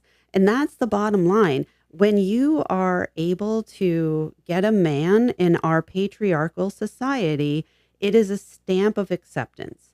And that is the psychology behind being a pick-me. But what's the origin of you needing a man? Do you have a decent relationship with your dad or... Oh, well, it was because you needed a man. Okay, so it's the societal it's status. It's society status. saying you need a man. You need it because we're in a patriarchal society. Yeah. And Okay. for me, it was Because your mom's. What's that? Because your mom's telling you needed a man. Well, also, but we society. did need a man. We are the first generation that did not That makes technically sense. need a Yeah, man. That makes Yeah. sense. So we were raised by moms who were very much my mom, we were raised Catholic. And so my mom was very much like, you don't have sex with boys. You want to preserve your reputation. Yeah. You definitely want one though. You definitely want to be picked because her generation was the first generation who my mom couldn't get a mortgage on her own until till the year I was born. Yeah. Right. And so you had to be picked. Yes. And we're the first ones who did not have to be picked, but we were raised in a society where people still needed to be picked. Yeah, and I think it's still there. It's like I don't even think it occurred to us to not want a husband. That was the natural thing. You're gonna for me, it was you graduate from high school, you go to college, you get married, you have children, and you work a job. But that was the whole goal. Is there was never a not having a husband as an option. That's just the natural thing, right? Because otherwise I know I just was that's what normal is. And I want to be normal. Yes. Whereas, I mean, the one beautiful thing about Gen Z women is they are changing that. I do think it is changing, but I find it very interesting. I do think there is a level of pick-me-ism, but it's more on the side of I want everyone in my group to think I'm cool. And that is the pick me aspect. You pick the area that you want to be in, right? Whether it's boys would like all of this, but also I'm cool because I don't sex shame people, and I'm that makes me cool and open, and I'll put that out there, So virtue signaling type shit? I guess virtue signaling when it comes to sex, that's how down I am. I don't know if you guys remember Dan Savage. He was a writer. He had a column. I forget what it was called, but he was I would read a lot of his columns. He was a gay guy who would write about sex, kind of like Sex in the City idea, except it was a guy. And he would talk about being GGG. It was good, giving. I forget what the G's stand for, and so I'm shooting myself in the foot telling this story, but it was basically about being giving and generous, it was something like that. Good. But it was about sex, and being, and that type of, I think there's a lot, when it came to the voice note guy discourse, there's been a lot of gay men weighing in, what's wrong with that? This is gay culture, gay men have a lot of hookup culture in that way. And this is what we do all the time. And so there's a lot of women who are oh, let me co-opt that. Let's be free sexually. And who knows if they're into it really or not, Yeah. And I think because I've seen people talk about gay culture. I've seen gay men talk about gay culture, and that they're just more they're men. They're more sexual. It's a more sexualized culture, and so but that's not something that's necessarily can transcend into hetero culture. No, because you're dealing with women. But it can. No, but we have way more risks. Obviously, we can get pregnant. Like we can get like men can hurt other men too physically, but like typically men are larger than we are, you know, and whatever. And there's just a lot more risks. Yes. And so it doesn't translate. And then not only that, it is such a catch-22 in the manosphere space about this. They all want to be fucking on the second date, but they also are obsessed with body count. Yes. Like, how are you supposed to manage that? You know, am I supposed to have a separate pussy that's just for your good time, and then I have my clean, no body count pussy over here that I can put on? Fucking exactly. Hilarious. There's a group of women that are just waiting in the wings to marry them, that aren't dating anyone, not fucking anyone. Yeah. So those women just should stay over here and say shush while they fuck everybody on the second date. And that just... And those women are also not supposed to go to college either, and they're not supposed to have jobs. They're supposed to be like naked waiting in a ditch to get picked up by some dude, I guess. Yeah, you know, and is that... pure as the driven snow. Right. Have we evolved, though? Like, it's the same shit. It's like if you have sex, or if you hook up with more than two guys, back when we were growing up, you were a fucking slut. Was two the number? Two. I feel like that's was in our group. It was two. If you hooked up with more than two guys, like in a very close proximity of time, you were a slut. Yeah. No. Yeah. I was never able to tell any man my true number. I had such quote unquote daddy issues, or had such let's say what it is. It's abandonment issues. Yeah, exactly. I That's had much better. Such abandonment issues that I actually wasn't a slut, because I would get my boyfriend and then it'd be like, that's my guy, right? Because he was filling that. So for me, the pick me was self-worth. Is a man filled the void. I didn't get self-worth from having a father present in my life. So I grew up not feeling worthy. And a man, because of a patriarchal society, a man's attention gave me self-worth. Yeah. And so I would get my boyfriend, but I needed that consistency because he was also filling that abandonment issue. I couldn't do the multiple guys because that felt like repeated abandonment. Where if I could get the one guy, he filled that I didn't feel abandoned. Yeah, yeah. And so I felt at peace because I know he's at least here and he's not going to leave me. So that's where my pick me came from. And so, you know, and of course we were together, the boyfriends I had, we were together so long that it went beyond pick me. Like we evolved into a relationship, but to get them, I was very pick me, you know, and then I could calm down and not have to be as pick me to keep them because we were in this long relationship. But if you're dating multiple guys, you never get past the pick me behavior because you're trying to get the next guy. Is that main the attention for the next guy? It's just a sequence or a repetitive cycle of picking shitty guys, right? That's what happens. Well, they're not necessarily, I don't know if they're shitty guys. It's just how you would get them. You would be or do cooler, you self-sabotage? You get better. the guy, now it's like, whatever. Or there's why, a lot of dynamics there, I mean, really. I don't know why, you know, some women would date multiple guys and that's their interest and that's totally fine. But for me, it was, I couldn't do that because that felt like repeatedly being abandoned, if that makes sense. Yeah, that makes sense. You know, so, but as a result, although I'm sure I still had some pick me because I think I probably always had that fear of he could leave. I actually asked Brian, like when we first got married, I didn't believe he was going to stay. It took me 10 years. Wow. To believe he's not leaving. Wow. And I would almost sometimes be like, just leave because I know you're going to leave. And he'd be like, I don't know what you're talking about. I'm not. But so I probably did hold on to pick me behavior in my relationship. Oh, I did. 100%. Because I was afraid they were going to leave. Oh, yeah. So it's not like I ever really evolved much. I just probably wasn't as obnoxious about it. I didn't even know what I liked.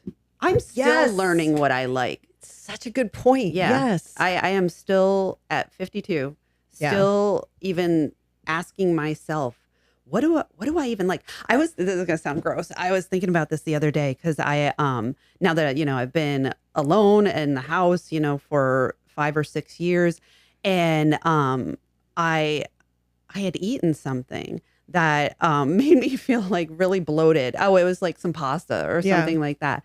And I was like, oh my God, like I would have been in pain. I would have been holding in all this gas, Yeah, you yeah, know, yeah. like whatever. Yeah. I would have been like, I can't be myself around a man, but there's no man in my house, you know? Right, right. And so I'm like, I think I avoided eating pasta like my entire life, you know, largely because it does make me feel bloated or whatever. Right. And I'm like, I was just thinking about all the times where I denied even like, you know, how I was physically feeling because a guy wanted to have sex with me. Yes. You know, Yeah. like I was like, okay, you know, like I will myself to not feel bloated or sick or Yes. whatever and just go into another place.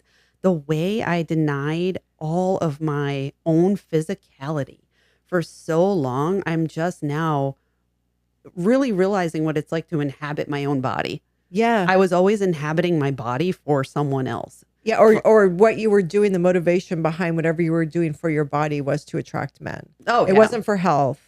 Right. It wasn't for Right. you. It was always an outward looking Right. space where I think for so many of us Gen X women, as we've hit midlife and are finally figuring out what do we like and doing whatever we're doing, it's truly for us. Yes. And it's a very uncomfortable experience to go through at first.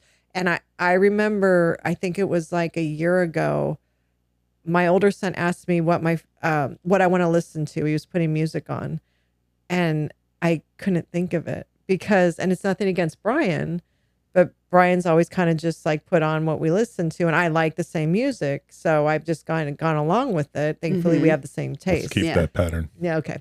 But I hadn't had anyone ask me what I want to listen to. Again, not putting That's you not down. true. That cannot be true. No, but no one had said like, what do you want to listen to? Especially the kids. No, but yeah. even like with us, it's not a dig at you. It's just that I feel attacked. we get in patterns. 100%. But I do think it goes into also our relationships and not feeling seen. Like I have reflected back and thought he hadn't asked me a lot. What do you want to listen to? But it did flow. You do now. Because you asked me the other night when we were out at the pool, you were like, what do you want to listen to? But he's gone through his own midlife growth and we've gone through a relationship growth in the last few years. So that is consistent. But anyways, like I'd say a year and a half ago, my son asked me that and I couldn't think of anything because I'm like, I haven't thought about that. What do I want to listen to? Even though if you said, now, what do you want to listen to? I could tell you 10 things, but that's how far I've come. And I was like, and that was uncomfortable for me. Cause I'm like, what the fuck do I like? I love music. Why can't I answer this goddamn question? Yeah. But I haven't been asked that in so long. What else do I like? What do I like that isn't based on my children? Yeah. That isn't based on my husband. That isn't based on my mom. That isn't based on my dogs. That isn't based on my friends. Like, Right.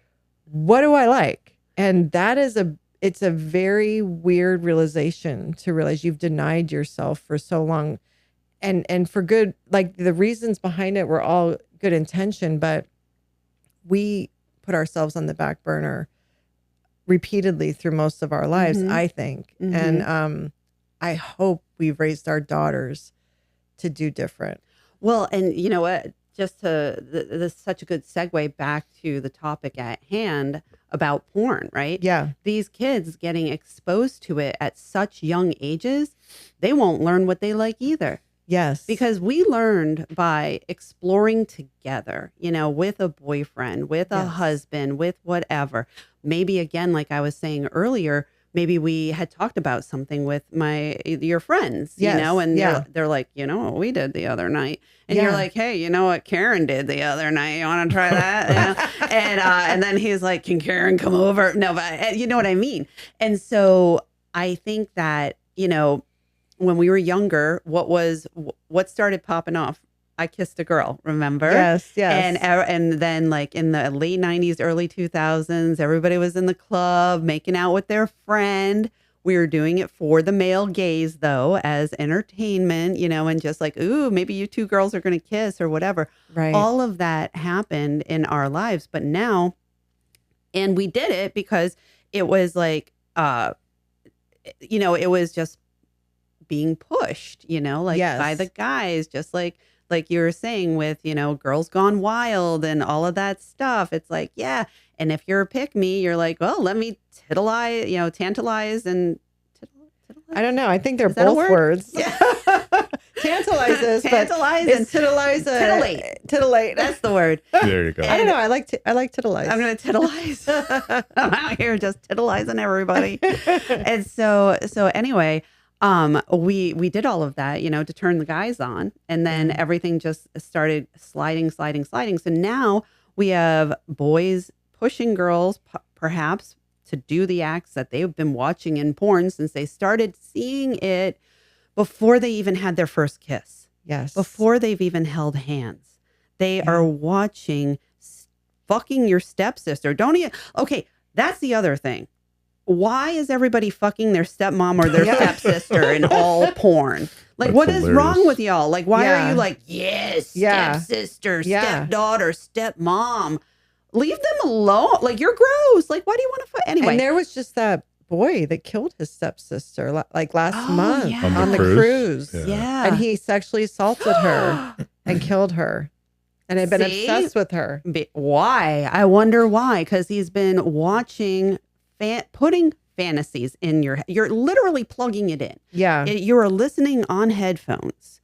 You are hearing real people. And that's the other big problem with it. These are real women. These are real men, right?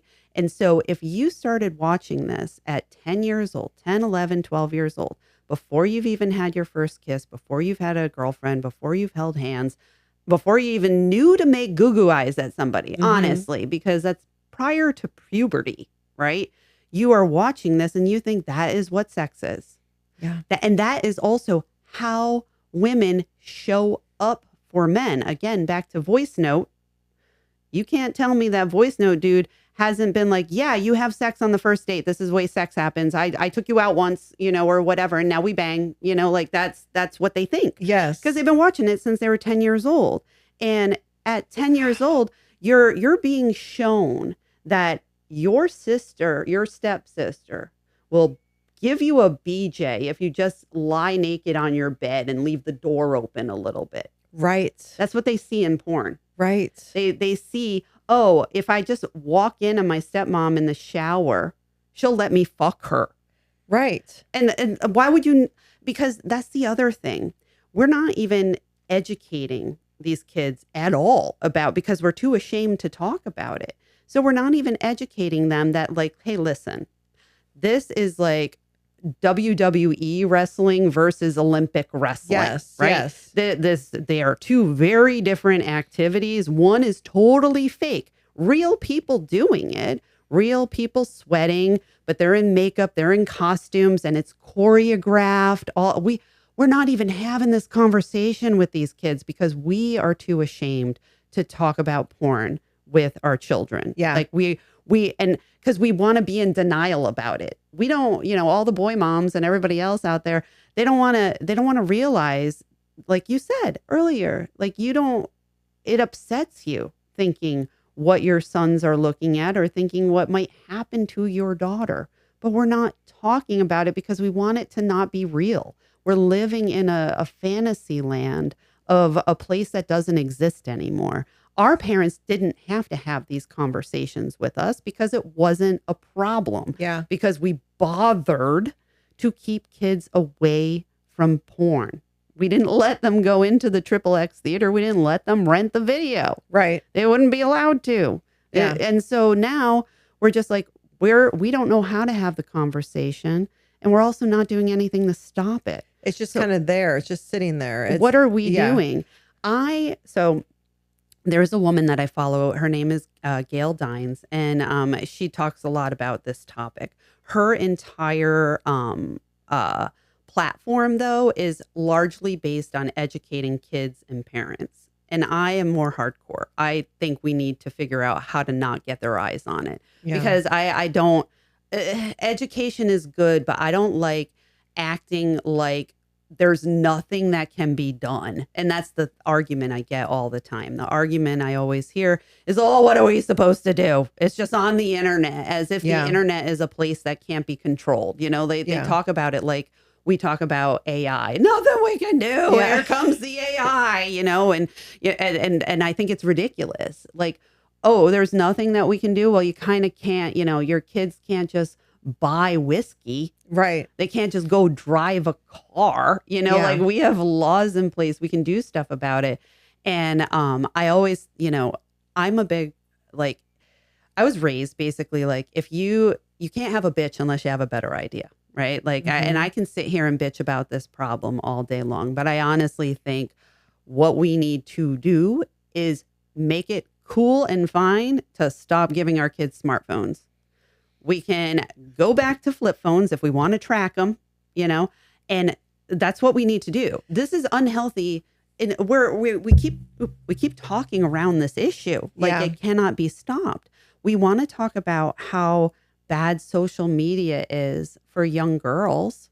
We hear that all the time. Yeah. All these young girls are, and I am being flippant about it because to me it's sort of insulting the way that they talk about it, because it's always like all these young girls are comparing themselves to people on Instagram and they're harming themselves, and all these young, and I hate to say it translates in my mind to all these little young weak-minded girls, who can't handle what they see on social media. We don't say one fucking thing about boys watching porn. Yeah. Never. And this is me. I'm on it. I'm on it now. Yeah. But here's the thing. We want to sit here and talk about a male loneliness crisis. We want to talk about young boys not going to college anymore. We want to talk about young boys not having good jobs anymore.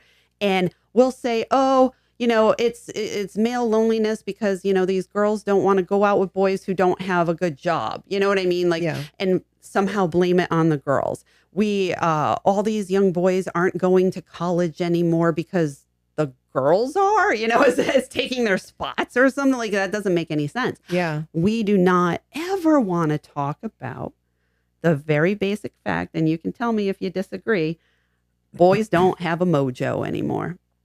One of the biggest ways boys get motivated to do stuff in life is sex, right? Getting girls. Why do they want to have money and have a good job and all this stuff? So they can get girls. Why does every single man who finally, comes up and he had his high school girlfriend, but then all of a sudden he got on the NFL team, and then what does he do? He trades her in for a younger, hotter model, right? Like, Right. that is the motivator. The motivator is to get women. Yeah. And now that you don't even have to pay or go anywhere or do anything to see tits and ass, they're not doing anything. They're lonely and they're home alone. And I'm not saying it's the only issue, right? We have a lot of issues, but porn is the one that we absolutely refuse to address. So you're basically saying it's removed motivation to participate in society. Yes. Yeah. What's your take on that? I think you're partially right. I think it's one element. Mhm. I do think the world is hard. I think it's hard, right? It's hard and I do think girls participating at a greater share than historically they have makes it harder for boys. Do you? I do, but tough shit. But why? Meaning there's only finite number of things or jobs or resources, right? So there's girls now doing different things, playing more roles that were historically boy oriented. But oh well, life's hard. You got to figure it out, and you can't blame women. I think women are a factor in their greater participation and being equals, and I think that's wonderful and great. But as boys, you have to figure it out. I think we've outsourced so many good paying jobs offshore and taken away entry level roles that allow all people, boys and girls, to get into things and be smart and climb a ladder. That's harder now. Mm-hmm. I think we've brought in so much offshore cheap labor that have taken away entry level jobs that have been things they can jump into. Like our son trying to get him a job is like, well, shit, what is the option? What are the options? When we were kids, you could go work at Burger King, McDonald's, the local bowling alley, the florist, whatever, right? The grocery store, and those jobs are kind of gone. So I don't think porn's the only piece of the puzzle, but if you're not working, you can't find a job and whatever, you can whack off. That you're satiated, Mm-hmm. right? Some need is met. So I think it's a whole societal fucked up situation problem. Mm-hmm. And I don't think porn's helping. Yeah. And the easy access and the frictionless access to it's just not helping.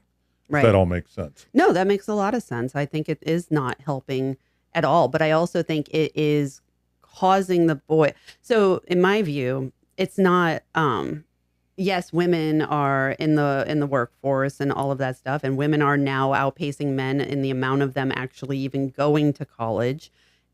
We didn't stop letting boys into college, like they could still go. They're just not. So what are these things ruining their motivation, right? And I think a huge part of it is the fact that they don't have to try, and porn is a piece of it, but then they also now have access to gambling. There's a shit ton of gambling. And I even lump in like all the on like the day trade, like all of that type of, because that is a dopamine hit. Yeah. Gaming, obviously. Yes. Like, there's another big one. Big one. That's a big one. It's a huge one. And so if you can literally satisfy every single one of your pleasure centers with fake achievement. So it's like fake achievement to play a video game and you've like won, like you've beat the game or whatever. It's fake achievement to watch 100%. porn and interact perhaps with a AI chatbot who's talking back to you, whatever. Yes. And you've achieved the goal of seeing boobs. You know what I mean? Yes. Like you don't even have to bother trying to be a person and talk to a real girl. Yes. Virtual reality. Yeah. You're just. That's why I don't think it's porn only. And one thing I didn't mention is parents. Like parents, you don't let your kids just stay home. Make them get jobs. Have them make sure they have chores, right? All this stuff, and maybe, I'm not going to blame it on women, but I will defend you in what you were saying earlier. I believe what you're saying in terms of women stop watching and men don't give a fuck, right? I think women are the gatekeepers, the caretaker type of thing. But you have to push your kids to do more. You can't just let them sit in and get the fake achievement. Yeah, but that gets in the whole topic of the struggling to launch young adults. And I wonder how much COVID also plays a role in all of this. But I think MJ's completely right. Men will destroy their entire lives for pussy. So we all chase it. It's the number one. You're spot on. I wish I could disagree, but no. So you can talk. I mean, and I agree with you, the offshore stuff, and you're very versed in this. So but it's a whole cocktail, right? It's a cocktail for sure.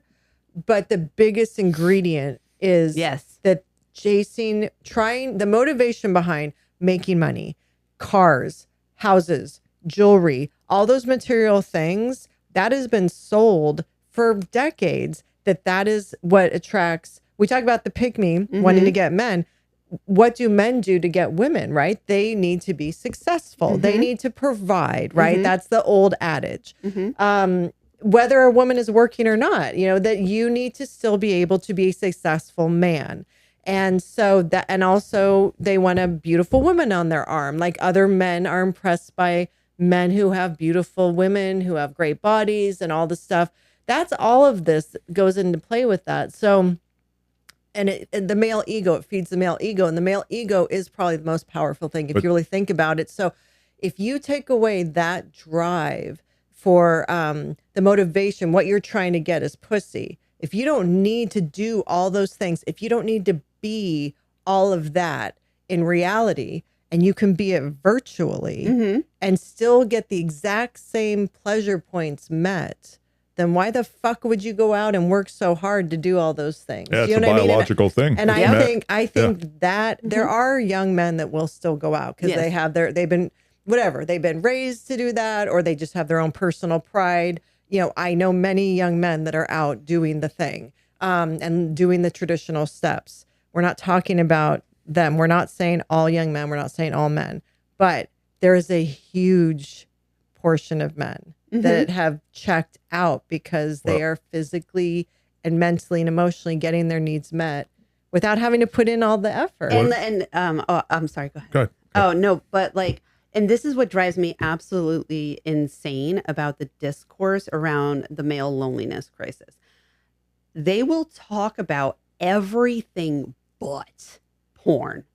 Right. Every single think piece I've read, every single podcast I've heard, every single video I've watched, they are tying themselves in pretzels to not talk about porn. Yeah. When that is so obvious. It's like it is, like I said at the start, we have perpetrated the world's biggest experiment on these kids. Like, we're just like, here you go. In all of human history, you have never had access to free, unmitigated, unfettered access to porn in the history of the world. Yeah. And now we're just like, here you go, have it. I read an article the other day, these two guys, these researchers, saying that they think that men are failing to launch or whatever because they saw, this is so stupid, because they saw their parents go through the 2008 financial crisis and struggle to, come back from that. So now it's not worth it to them to work anymore. That's why young men aren't, are not launching. I'm sorry. The girls were there too. Yeah. Like it wasn't just like boys watching Right. their dad lose his job. Like the Right. girls saw it as well. None of their answers for the male loneliness crisis is anything that a girl hasn't also experienced. And they are thriving, but the boys are not. So I'm sorry. I'm just like, I am not a doctor. But what I have been doing my entire career is I watch what consumers do. Consumer behavior is 100% of what my career is. What stimulus excites them? What do they react to? Every single focus group I run, all of that stuff. It's watching how consumers behave. And it's very basic. It's very basic. Our desires are basic, and a boy's desire, very basic. Yeah. So we've literally removed friction from every single aspect of their dopamine receptors. Well, and also, and to you brought up earlier, the girls, the 20% or whatever it is, we don't know, but we called it 20% of girls that are going to have standards and keep the bar up there. And they make it harder. They're blaming those girls for the loneliness epidemic, right? That their standards are so crazy and all that stuff. You And mean the 20% are getting blamed? Yeah. Okay. That like the women are just like what they expect now, and they want so much from men, and and it's just too much and all that. But so if they're really viewing girls having anything above the lowest bar as hard, and then porn, which makes everything, it's right there so easy, that goes back to what you're saying. We need to discuss porn when discussing the male loneliness epidemic, because that is countering any effort you need to put in to have any type of quality relationship. Yes. So that is the counter. If porn wasn't so accessible, they would have to jump through the hoops to meet some of these standards because they want to get laid. Yes. Right? But they don't have to now. But so that is the core of the loneliness epidemic. Yes. Well, the male what's loneliness interesting epidemic. is you were talking about boys have seen this crazy porn before they've held hands or had their first. Yes. And I think that makes me kind of sad in some ways, because I remember, as hard as it was, and it sucked, but being a young teen, your first dance, and being nervous to want to dance with someone, and then putting your hands on their hips and thinking this is kind of electric, and then your first kiss, and then all that stuff. That's your rites of passage that happen in a natural human level, human communication interaction level. That shit, the way you're describing it and framing it, and I think you're right. I can't find a way no reason to dispute it. That's not happening. Yeah. You've already been desensitized to the whole thing without it actually happening. Well, and your development's been stunted. That's what I'm saying. It's been stunted and fucked up. Because you going through that, and girls too, that's also adds to your emotional development and your sexual development. You're going through the normal It's a challenge steps. and a hurdle you got through at a very emotional, personal level that built strength for the next milestone. You proved that you could do it. Yeah. You're like, I have blue balls, but I live. Yeah. Yes. Like, yes. And I didn't rape anybody. Congrats. And now they they've seen it all. Do Do you remember the first porn you saw? Yeah, I think it was Behind the Green Door because it was on Cannonball Run. And so then I was like, what is that? And then I researched and I tried to, I don't know how I got access. I think I got snippets of it somehow. Yeah. And it might have been from Cannonball. Remember the movie Cannonball Run? I do, because they watched that Behind the Green Door. So I don't know how I got access to it though. It was obviously not the internet. No. But at some point, and it wasn't necessarily right after I watched Cannonball Run, but whenever I got to an age where I could get access, whether it was someone's tape or something. It had to be. It was that one. Oh, that's interesting. I don't remember the name of it or anything. Okay. But I remember first seeing porn. My brother, he's like, look at this. Like he had the craziest story about how he acquired this tape that it cannot be true, but he said he found it on the side of the road. Oh, well, there you go. That's true for sure. True. That is real. To be honest, that is real. You were describing it earlier. I was like, that's hilarious because I remember finding in the woods, like in a cul-de-sac development, a pile of like VHS beta tapes, of porn. Maybe your brother wasn't lying. I don't know. But anyway, so he found it. And then he's like, look at this. And we watched it together. Which is weird. I know. But we were, he was probably like, I don't know, like 13 and maybe I was 15, something like that. Okay. And, we were complete latchkey. So we had free reign. But I remember being so upset. I was like, that's what sex is. And because it was a very graphic, POV scene of like from behind, well, like a guy, like it's for the male gaze. Yeah, and it was a guy, but it was a guy's butt. And I had at that point, I was 15 years old. I had not seen a penis. I had not seen a naked man's butt. Like I hadn't seen any of that. And then all of a sudden, I'm just seeing like balls whack into like a woman, and I'm like, I was crying because I was like, wait, I'm supposed to want to do that.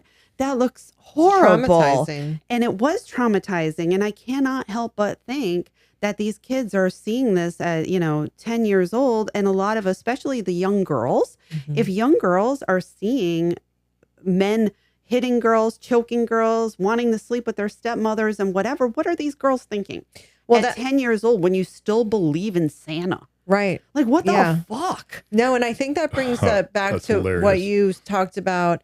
We were talking about like, what do I like? I'm midlife but if you go to girls, it's important to have the freedom of thought to figure out what you like sexually. Yes. And if you're having it dictated to you from the young age of 10, you never get to go through the natural experience of figuring that out on your own or with your boyfriend or with your girlfriend and that blossoming of your own sexual experience. Right. It's just bombarded into the kids now with normalized fetishes, and it's so fucking warped. And to your point, for a girl, so much of it is violence based. Oh, yes. And submission based. Yes. And not about her pleasure at all. No. And like I still remember the first time when I was 17 and a boyfriend kissed me on the back of my neck, and I was like, I'm gonna fully die. And what girl is getting kissed on the back of her neck? In a porn? No, like they'll hold them by the back of their neck, but they're not getting kissed. And like even all of the activity in a porn is done again WWE style for the camera, right? You're like, if you're going to go down on a woman, nobody should see anything happening. You know, like that. It should look like nothing. Yes. If he's doing a good job, it should look like he's just there kind of dead. Yes. But now the boys are learning that's how you do it. Yeah. And the girls are learning, I should like this. And I think that's not talked about enough, and no one talked to us about, right? Like we thought penetration, that's what we should like. And if you're not having an orgasm from penetration, then something's wrong with you, because no one talked about the clitoris. Yeah. So we just discovered it. Yeah, yeah. Did you know that? Like yeah, they just mapped it out. Did you see that? Yeah, just very recently. Yeah. The nerve endings and how it's like 1,000,000 times more nerve endings than a penis, and they just are now figured that out. It's like, women. but then we didn't even know to talk about it with each other because it was more like, oh my gosh, like in porns and in movies, the girl just gets fucked and she comes and it's amazing and they come at the same time. Yeah, like all this bullshit, right? Or she's constantly just coming the minute he walked in the door. She's just like he barely had to do anything, you know? And so, but if you take that, like, first of all, porn is the male gaze. There's no question about it. Right. And they're so visual, but to not only is there not education on how to truly pleasure a woman, which, oh, that makes me so mad. I think that should be discussed as much as anything. Can we just teach men how to truly pleasure a woman? Why is this a big fucking secret? We know everything about we know how to give them head. We know everything they like. We know all their fucking fetishes. Do you know where the clitoris is? And if you do you know what to do to it? No. No, you don't know what to fucking do unless a woman has shown you. And it's so like you don't know what to do to it. I wish all men had to give a man head. Like it is hard to choke on a dick. Yes. Like it is exhausting. I have TMJ, you know, like what, like, and then to go down on a woman, relatively easy. Yes. Relaxing. Like, but here's the other thing. This is going back. What the hell are you looking at me for? No, I mean, you should back that up because he does know what to do. I wouldn't be married to him for 33 years. Well, good. But, you know, I communicated though. It's not like I think it just goes back to the whole. They weren't educated. GenX men were not educated on what to do. No. So, and if you had to feel, and I'll let you talk in a minute, you had to feel empowered as their female partner to say, this is what I like. And I like it when you do it this way. And you need to do it this way. And then if he actually gives a shit, and most men, I think most men, at least Gen X guys, do get off on getting their woman off. Yeah. Like that and turns them on, right? Yeah. And that's why so many women fake it. Because again, we're pleasing them. Yes. But I refuse. I will say I've never faked an orgasm. I'm like, really? Fuck that shit. Wow. No, that's one thing I can say, even from high school. I have never done it because fuck that. I'm so That's impressed. The one area I was like, I am either coming or not. And so you either figure this out, and this is what I like, and you figure it out, right? So, but if a woman can't tell him or doesn't feel comfortable, what's that? Why can't we have the same attitude? What do you mean? Either figure it out or, right? This is what I like. But we have. I'm just kidding. Yeah, really. yeah. I mean, that's where the pick-me's come from, right? Like we do research and study and maybe even watched porn to figure out what do they like. I had a book that I would give to everybody at their bachelorette parties when we were all in wedding season when we were younger. And it was something like how to have, I don't remember that. It was a better title than what I'm about to say. But basically, it was like How to Please a Man written by a gay man. So it was a gay guy wrote this book, and it was about how to give head. It was about like how to like even have a better bedroom, you know, like and all of this stuff. And I would give that to my friends, you know, like how, like, here you go, please a man. Right. You know, and then how many of us, you unlocked the memory, how many women, Gen X women especially, wouldn't let a guy go down on them because they were worried about how they smelled or how they tasted. Yes. Because what did we hear our whole lives? Oh, it's a fish taco. It's a, you know, like, oh, you need some summer's eve or whatever. Oh my God. Yeah. Like, it's true. Though, and guys would make jokes. I was guilty of it too. Yes. I'd be like, a boy would be trying to go down there. I'd be like, oh, no. I don't want to I'm dirty. You. Yes. I have discharge. Like, how gross are we? The way we talk about ourselves. Yes. And then they would make jokes. Like I would hear boys in middle school and high school making jokes about like the smell of a woman, the girl's pussy and all that, or about their boobs or whatever. And we just took it all, was just part of it. Yep. You know, so I think that I think it would be incredible if a woman's pleasure could be discussed and dissected as much as man's. Like we've spent since the beginning of time on men and what gets them off. So maybe now in 2026, we can now talk about what gets a woman off, like as normally as anything else. I think that wouldn't that just be the most enlightening thing? But it again, you would have to put the female experience first, because I don't know about you, but I'm not visual. I don't think women are visual creatures. I don't want to see a dick pic. Yeah. The Oh whole God. dick pic concept is because men want to see women's bodies. Yes, And so yes. they think we want to see their dick and balls. Yes. I don't think the majority of women get turned on when a dick and balls comes through on the phone. You want to know what else I think about that? I think it goes back again to the whole frictionless aspect. Remember when we were young and we had flashers? Yes. Oh my Guys God, who would yeah. be out there, like, you know, in a trench coat. I don't know why it's always a trench coat, but they're always out there and they're flashing people, Yeah. you know. And we had a flasher come by my office all the time until he got my arrested. Like he would flash the girls outside the window, and then he got caught.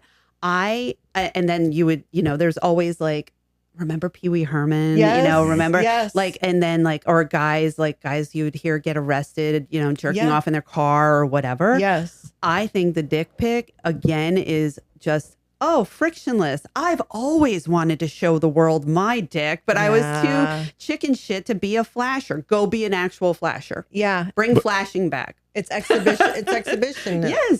Okay, so I wanted to ask you, Brian, though, as a guy, and of course, when you were a teenager and in your early 20s, and when we were friends and dating stuff, there were no phones, so there was no opportunity for you to send a dick pic to girls you dated or to me or anybody. But what is your outlook on men and boys sending dick pics to girls and women? I think it's crazy. I think it's weird. But that's me speaking. And maybe, you know, I think society shifts, right? So some things become acceptable. My frame of reference, that's not really acceptable, and I think it's weird. So I think it's weird. Do you think, when you were growing up, were you led to believe that women want to see dicks? I mean, for real. I'm sorry, that made me laugh. No, I- for real. I want to know, like, did Gen X boys, or do you think boys grow up thinking women want to literally see dick and balls?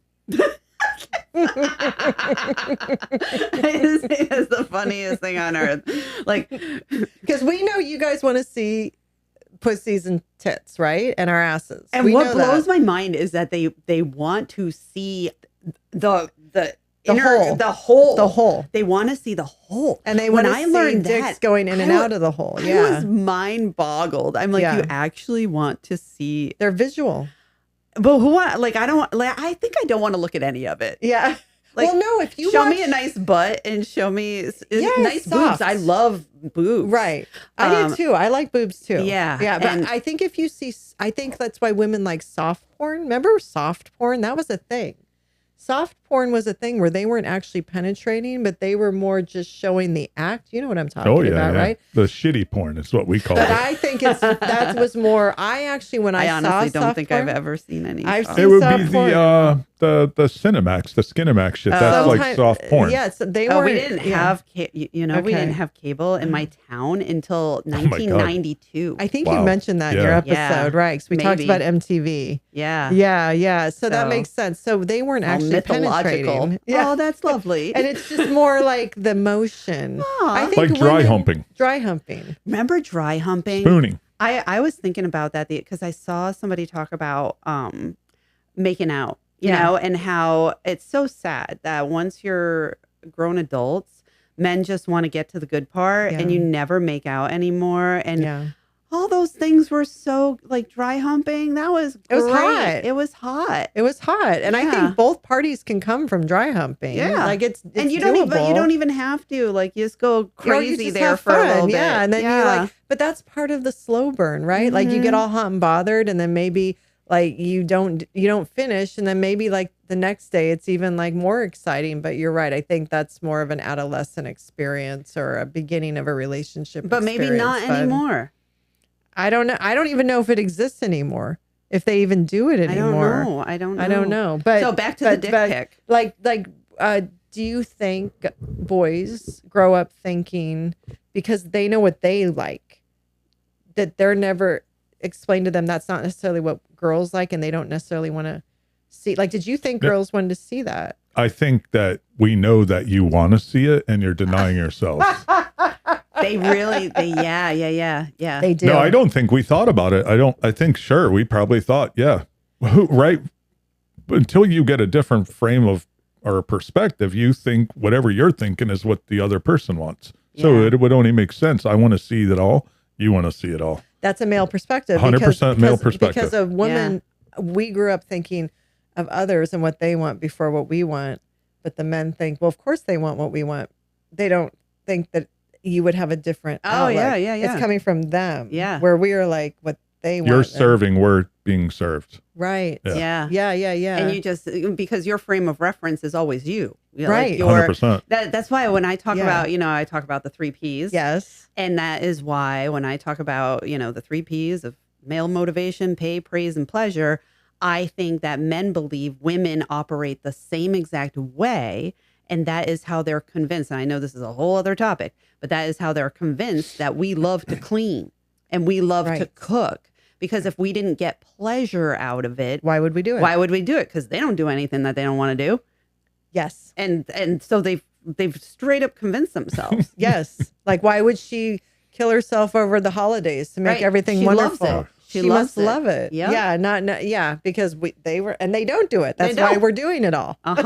Yeah. So that's a fun circle to be on. I like that hamster wheel. Isn't that a good time? I do think though, it's a shame that some of this stuff has changed so much because you do learn.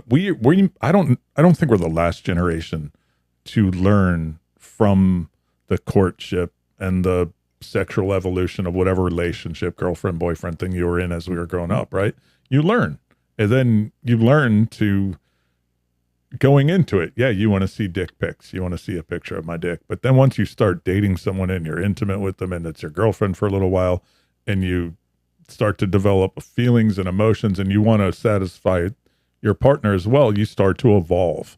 But this is sort of where that by skipping to the end product, then you're not evolving that same way. And it's a slow pace. Yeah. But you don't evolve with the same steps. And that's a bad thing, I think. Mm-hmm. Yeah, because like you're saying, you guys would assume you want to see dick pics and just start with what you know. Mm-hmm. And then as you get involved with someone, you learn, well, maybe that's not it or whatever. Yeah. Or you learn like, okay, this is actually what she likes. So let me evolve to that.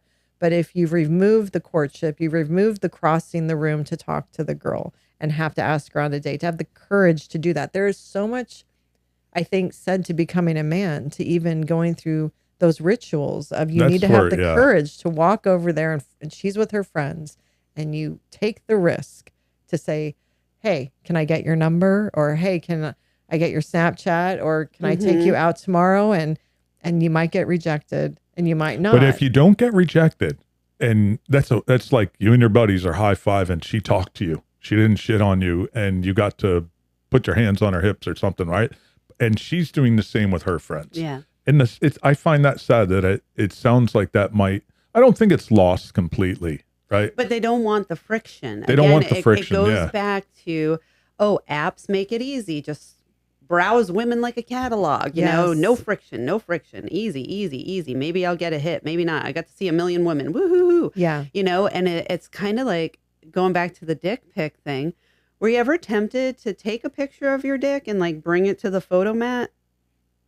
You're asking me? Yeah. No, it's a fucking crazy question. No, I know, right? No, because again, it goes back to the potential for friction and shame. And exposure.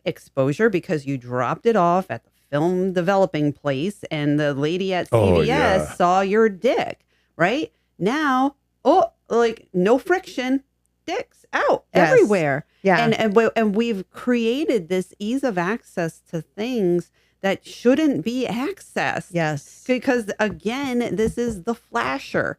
We used to arrest a flasher. Yes. Now you're just getting flashed by some guy who you talk to for 2 minutes on Hinge. Yeah. But isn't it, I thought I saw a social media thing saying if you're sending it to underage, meaning like even like if a 16-year-old boy sent it to a 16-year-old girl, that can be considered assault. Yeah, or like child pornography. Child pornography, like even if they're underage, if they're sending it to an underage girl, I think legally there's. I think so. I think depends parents on the state.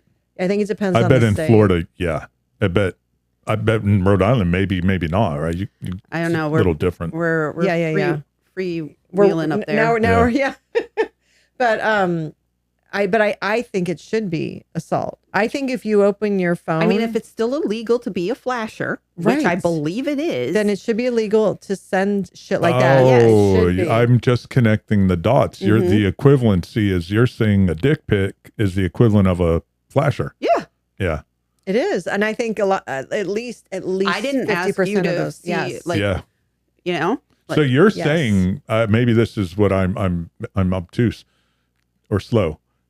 It's the you weren't asked to send a dick pic.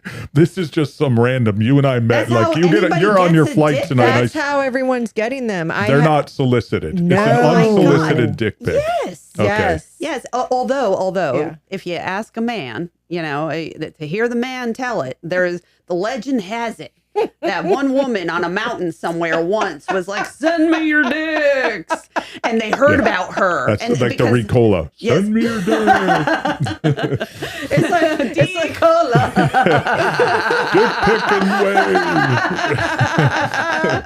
Oh my God. You're so right, though. No. I've seen so many women on social media talk about how guys on Hinge that they haven't even gone on a date with or had any much of a conversation with. They just have swiped. And then the man just sends them a dick pic. Incoming. She doesn't know. Yeah, that's fucking nuts. Yeah. I think that's like assault. I think at least 50% of the men are getting off simply from sending that and knowing she saw it. That's what I'm saying. Like there are many men who would have been the flasher had there not been a threat of getting arrested. Like they need these guardrails. Yes, they do. They need some kind of threat to stop them from their most basic instinct. That's how, you know how many dicks I have in my phone? I have a collection of dicks. And I just kept them because I'm just like, you know what? Maybe I could use this someday. Maybe one day I will find this guy's Facebook and be like, hey, it's his dick. I didn't want it. Now you don't want it either. Yeah. Or that one page of are we dating the same guy? And you could be like, well, does this dick look like? Have you seen that page? Yeah. And you could just send like, well, like is mug this shots. Dick? Yeah. Totally. Are these good dicks? No. Are they like hard on, like full blown wood? It's never soft. Oh, it's never. Oh my God. You're giving up your size secret. I have never seen a soft dick, like a picture of a soft of a soft dick. Are we for real? That is crazy. No, but that means they worked themselves up. Oh, yeah. And then took a picture. Yeah, because think of the effort. I think this is the whole plan, right? The plan is that, look, my dick is hard.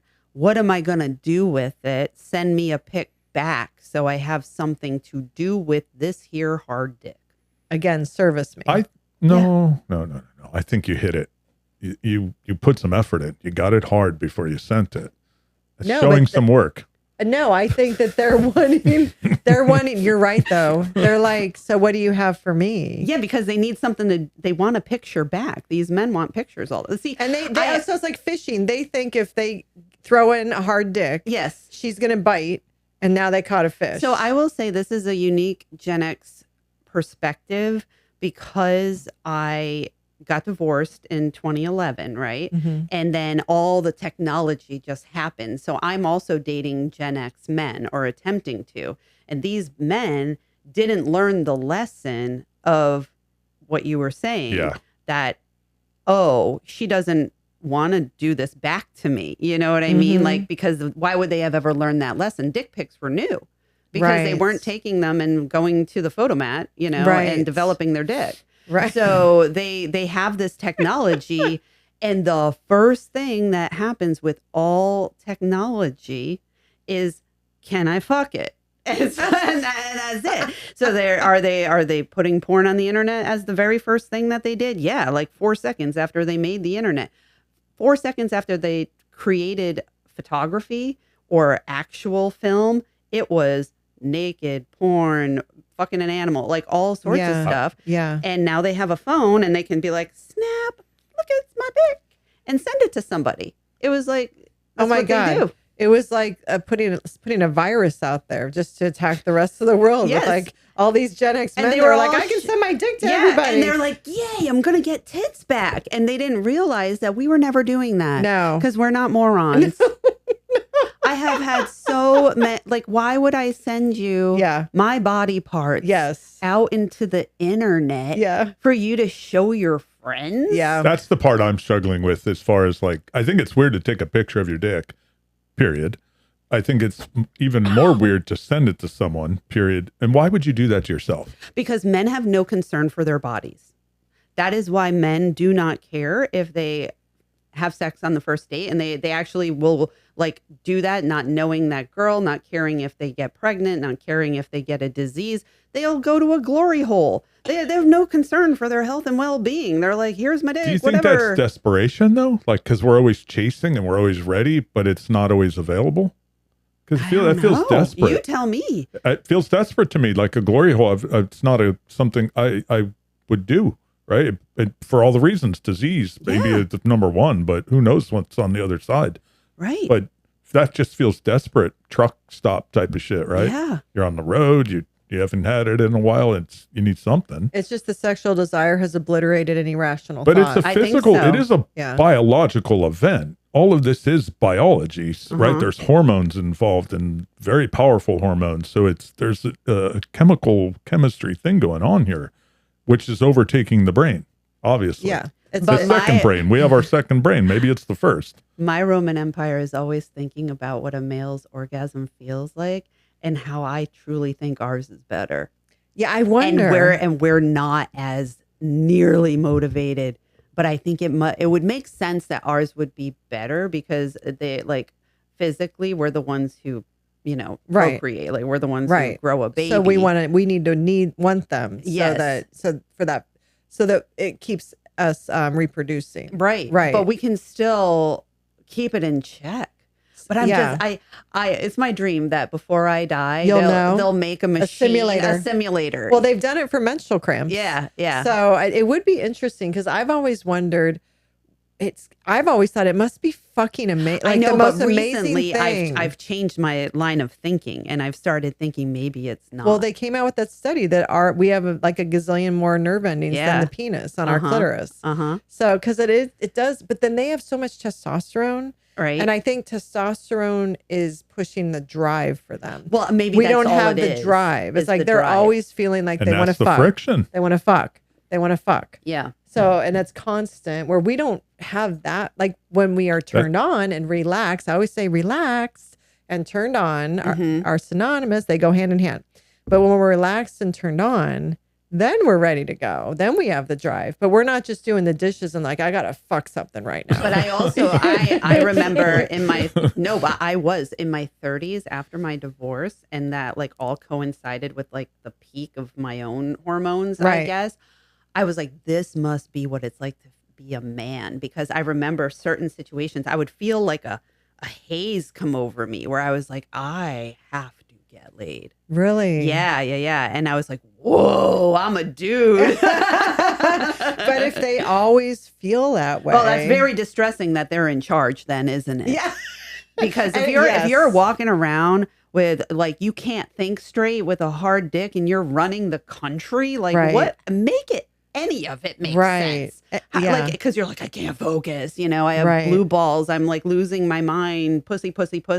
Right. But it also. Oh, but here's the button. Here you go. Like Right, why don't right, you have right. the nuclear codes? Right. Sounds Well, smart. it also explains why women are constantly in danger of men. Yeah. Like constantly. Yeah. Because I said in one of our episodes in our first, I don't know which one, Man versus Bear, if all the men stayed home for 24 hours, we'd all just walk around any time of day with no worries at Yeah. all. We would at 2 a.m. go on a walk alone in the dark Mhm. with nothing else. Mhm. And so, but I think that drive definitely has to do with why men are so dangerous. I think it's a biological event, biological thing. And it's the friction point where we're always ready. You're not. And it is what it is. So if you end up Some with guys don't control their impulses, right? And that's where things go sideways for everybody. and there's a lot of variables in there in why they don't. And obviously, Note Guy, whatever he's called, I don't think he controlled his impulses. That's an example of Which not one? The guy controlling- left the The voice voicemail? note. The voice yeah. note. You're not controlling your impulses. No, I think they are. I Yeah, I just don't think think the he lie.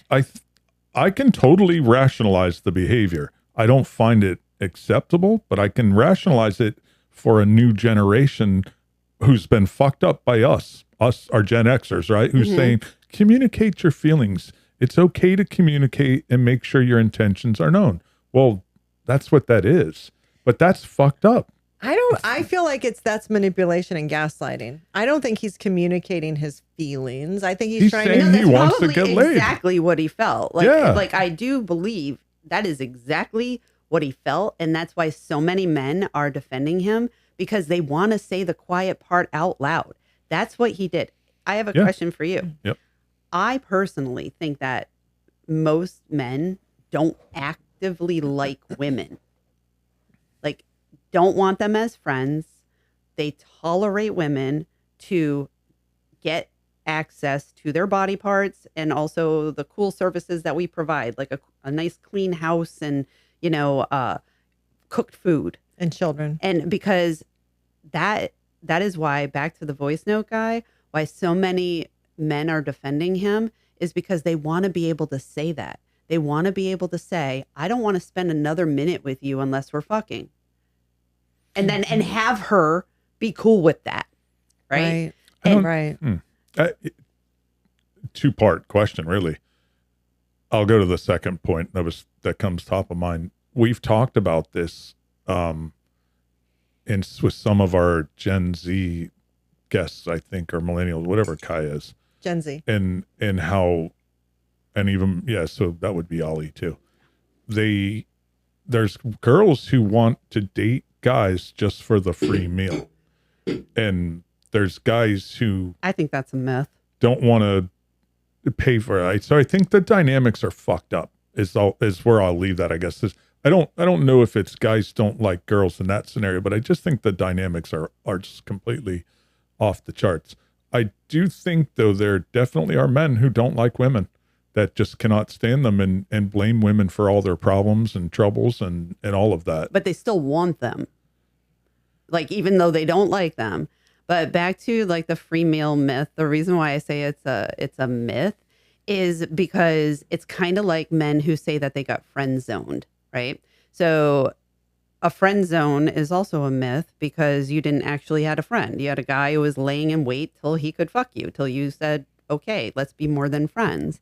The free meal thing is men just coping and being mad that women go out with them and end up not sleeping with them. Yes. That's all that is. Yes. And so they create another mythology for themselves saying, oh, these women out here are just using you for a free meal, AKA going out on a date that didn't result in getting laid. But what do you... Believe me, we can buy food. And I don't want to waste a night with a guy I don't like for free food. So do you think... I'll have girl dinner at home. Yeah. Do you think then those stories where the girls are demanding, I'll say demanding, I might use the wrong words, right? I'm not attributing blame, but where they'll demand a good dinner. They want to go to the steakhouse and not the Taco Bell. And that's their standard, though. Their standard is you need to send an Uber or a car to come get me, bring me to the restaurant, and I want a good meal. And I know it's our first date. Is that standards or is that? I think that's standards. I personally have never heard a woman, whether it's a friend of mine or my kids and their friends, who we're all dating on the apps and all that stuff, never once have heard of this other than online. Same. I've never heard of it I in think reality. that is a very online take. Do you think that that's people making up that scenario? Do you think that's actually even happened? I mean, I think it's like the Decola, Right. like the one woman on the Right. mountain, and because I do find that men are can weirdly be a monolith. Like you'll get this one idea and it'll all just back to voice note guy. All the men glommed onto the idea that he was just asserting a boundary, right? That it's boundary. They're all using the same exact terminology. Right. They'll pick. I'm not saying women don't do this, because women do this as well. People tend to do it. Right. But I think it's mythological. I know what you're talking about because I've seen it. And maybe some women have said it, there's all like, there's the Shira 7 woman, who's very much like get money, and all this stuff out of men and all of that. Oh, I haven't seen that. So maybe it's been advised, like maybe there have been creators or out there like women saying, you know what, tell him to get you an Uber, go only to the steakhouse, have this guy, really prove himself or whatever. And then men heard that and assumed women actually started doing it. That's just a theory. Or it's a small group of women doing it, and it's an exception, but it's not the rule. I think most people and women. Okay, so I think most girls or women, I should say, would like the man to pay for their meal, but are totally fine splitting the bill as well, but just don't want to be treated that the meal entitles them to getting laid that night. And if they don't fuck them, then there's going to be backlash. That the meal is not coercion. So I really wonder, I think about that a lot. Like, when did that start? Because you guys were raised to take girls out, and you accepted. You didn't think you were just going to fuck her if you took someone out on a date. That never even crossed our never, and it didn't cross our mind that we're going to automatically sleep with him. Never, and that if he's paying, we should feel like we should. Yeah, exactly. When did that? Who started that? That feels like it's been in the last 6-7 years. I don't know. I honestly don't know, because I went from, it must be recently, right? Because I went from dating in the 90s to then dating in the 2010s plus again. And I didn't feel that way once, ever. It never even occurred to me that if somebody paid for my meal, that he was going to expect services. I wonder if it's a generational thing. Yeah. Is it since COVID? Is it since the older Gen Zs since COVID then started hitting dating? Yeah, because they all got out of college. They all say, I will go 50-50 on a date because I don't want him to think I owe him something. Right. Who told them that? Is it just a message in social media that took off? And maybe it's the guys, right? This fucking guy's calling saying if we're not having sex by day 2, maybe they're the ones who started this. I took this girl out to dinner and I keep getting burned. I'm not getting laid after the first date. And right. So that could be the genesis of it. I don't know. I've seen on social media where girls have said that since the guy did pay, but since she didn't go home with him, he sent her a Zelle request. That's what I'm saying. I have seen that. And I just think the audacity, like to your point earlier, what women raise these men? Like what women raise men to do such a thing? I don't know. And that's where shame should come in, because you just if you spent, let's say $150 on a nice, if it's 2 kids and maybe they got a bottle of wine and it's a nice steakhouse, so let's say $150. I'll go there. That sounds cheap. Yeah, I know. I'm thinking like when we go, but we're eating way more than we should. So let's just say $150. So if she didn't have sex with you, and you're like, okay, I'm not interested. It just take the law. It costs you $150 to take this girl out, but you don't send her a Zelle request. It's like you move on.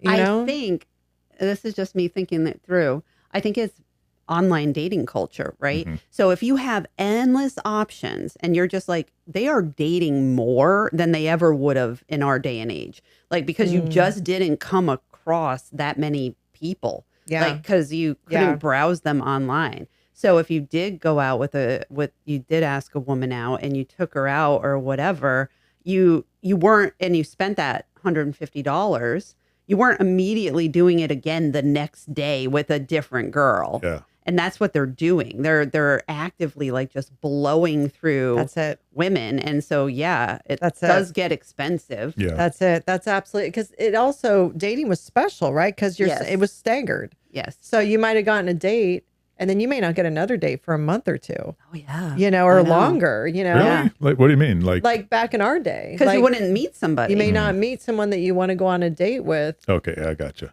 So maybe you took this one girl out, but then that didn't work out. But it may be 3 months later before you get another date. So that $100 isn't going to be as big of a hit. Mm-hmm. But now the one girl didn't work out. The serial dating, yeah. So that makes sense then. That's where they're feeling like I can't afford to date, so we're going to split it, or I'm going to get fucked. I better get laid here. The only reason they're doing it is to get laid. Right. And that's why they're blowing through so many chicks, unless they're like seriously not dateable. Right. And every girl is like being like, ew. Right.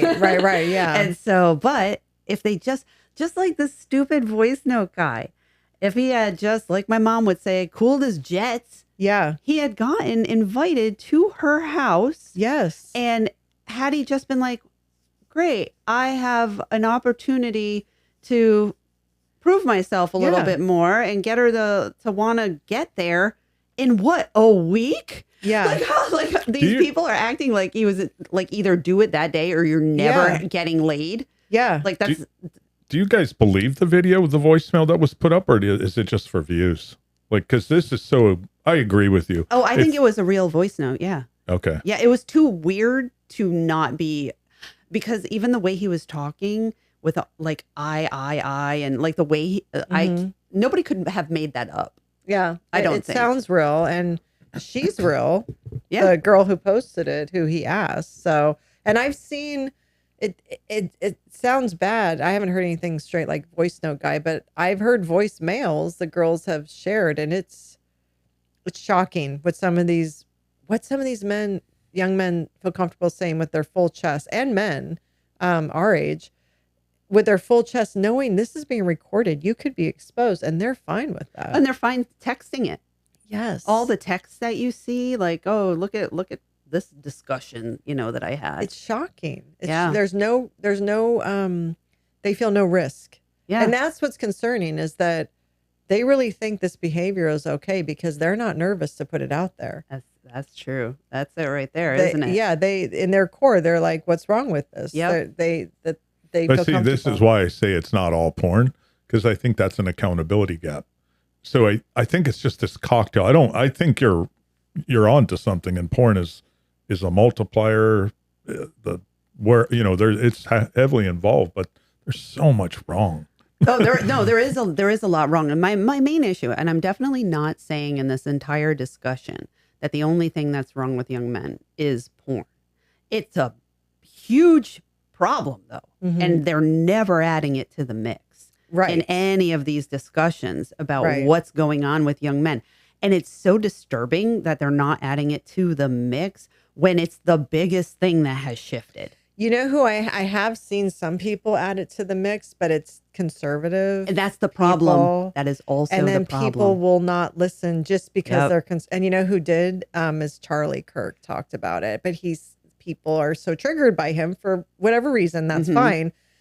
But in that area, they're comfortable talking about it, but it won't reach the masses because they tie it to church. They do tie it to religion. Right. They an overall purity culture. Right. So therefore, either you are all or nothing, all into it, or you are part of purity culture. And there's got to be a what's wrong with purity culture, though, in terms of what? I think it's very misogynistic. I think it's obviously unrealistic, but I think it puts a lot of blame onto women and expectations of women to not have sex with other men and to be virgins, or if they have had sex, to abstain until they meet their husband. Do you think it's misogynistic in the traditional sense of that word, I guess? Or sure. Purity culture is all wrapped up in like how long a skirt is, if you're showing your shoulders, like all of that stuff is it's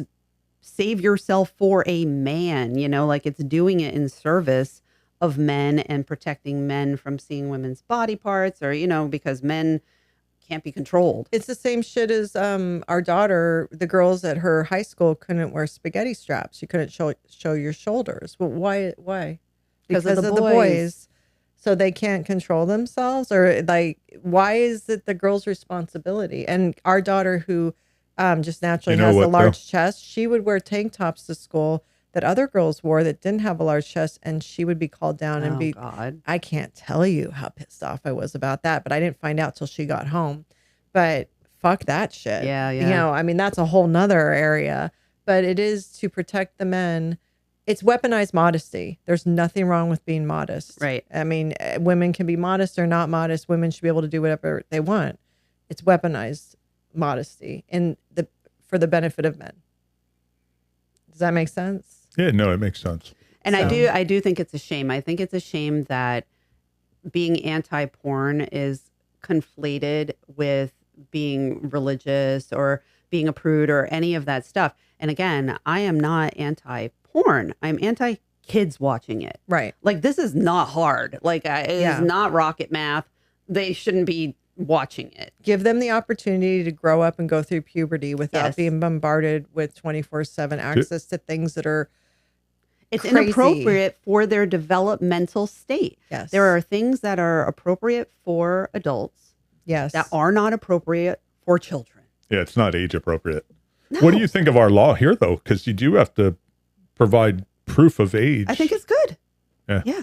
I think we as parents need to do more. And I definitely think it would be relatively easy to revert back to the way it used to be, which is computer in the kitchen, and you're using it for homework, you're doing whatever, and you do not need a phone with apps. Yeah. Like, period. And we and then again, this is me kind of like throwing shade to Gen X, but we try so hard to be cool. We really wanted to be cooler than our boomer and silent gen parents. And because they weren't cool, they had rules, and they, like, they didn't try to be our friends, all of that stuff. And we kind of want to keep up with the Joneses on that front. And we're like, oh, we don't want to embarrass our kids by having them be the only one without a smartphone and all that stuff. It would be very easy, I think, and I personally think it will happen, because I'm hoping, like, maybe millennials or, like you were saying about your son, he knows. And he's like, I do not. I was talking to the young bartenders yesterday, and the one woman was like, oh, my kids not getting phones. And they are, but we wrecked it. You know what, though? They're doing what we did. So we were feral and left our own devices, and know what we were exposed to and what we potentially could have suffered, and some of us did suffer because of not being supervised and being neglected. So we made sure we became helicopter parents to make sure where they're not going to be. So they're almost doing what we did. They know what technology did to them. So they're not going to let technology do it to their kids. Yeah. So they're kind of repeating what we did. They may become It's all an helicopter evolutionary parents thing. with technology. I could see that. Yeah. I could see them becoming helicopter parents Good. with technology. And I think it's great. I love the idea of a flip phone that has the technology in it where you can still track your kids. You could do whatever. And you can still have family texts and text, but it doesn't have access to, but you're like, it's never going to Not happen. going to fucking happen. There's way too much money involved in this shit. And there's way too many, all politicians are corrupt, and all these tech companies will just keep buying people. Well, I'm going to push back on that a little bit, because the same could have been said for the cigarette industry, the alcohol industry,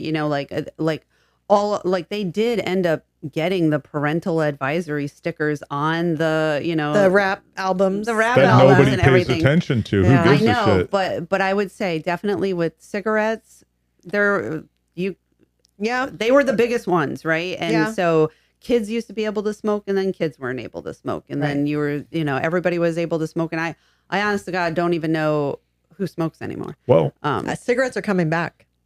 Are they? Because there's not an only anti-vaping, which I hate vaping. Oh, No, cigarettes are now becoming more acceptable. You're going to start seeing them in movies, TV shows, magazines really? again. Mhm. Cigarettes in Rhode Island are like $15 a pack. Oh my God. Yeah, with the taxes on That's them and everything, amazing. it's crazy. I'm Wow. like, who can afford this? I don't even people know how still much smoke they up are. there, though, right? It's a smoking state, isn't it? People can smoke. Yeah, no, but I mean, do people smoke? Because I know in New I Jersey see people smoke. Yeah, I see people vaping a lot. Yeah. And people do smoke, and I'm always shocked by it, because I'm Yeah. like, Yeah. if you had a pack a day habit, Like, oh, How do you even? are you a billionaire? Like, I wonder how do much you they are in afford Florida. that? I don't know how much Yeah, they are no in clue. Florida.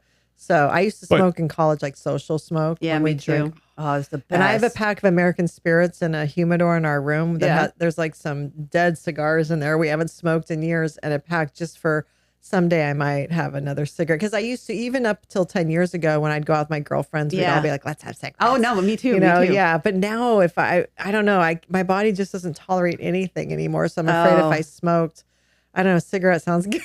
Yeah. A drink smoke. Oh.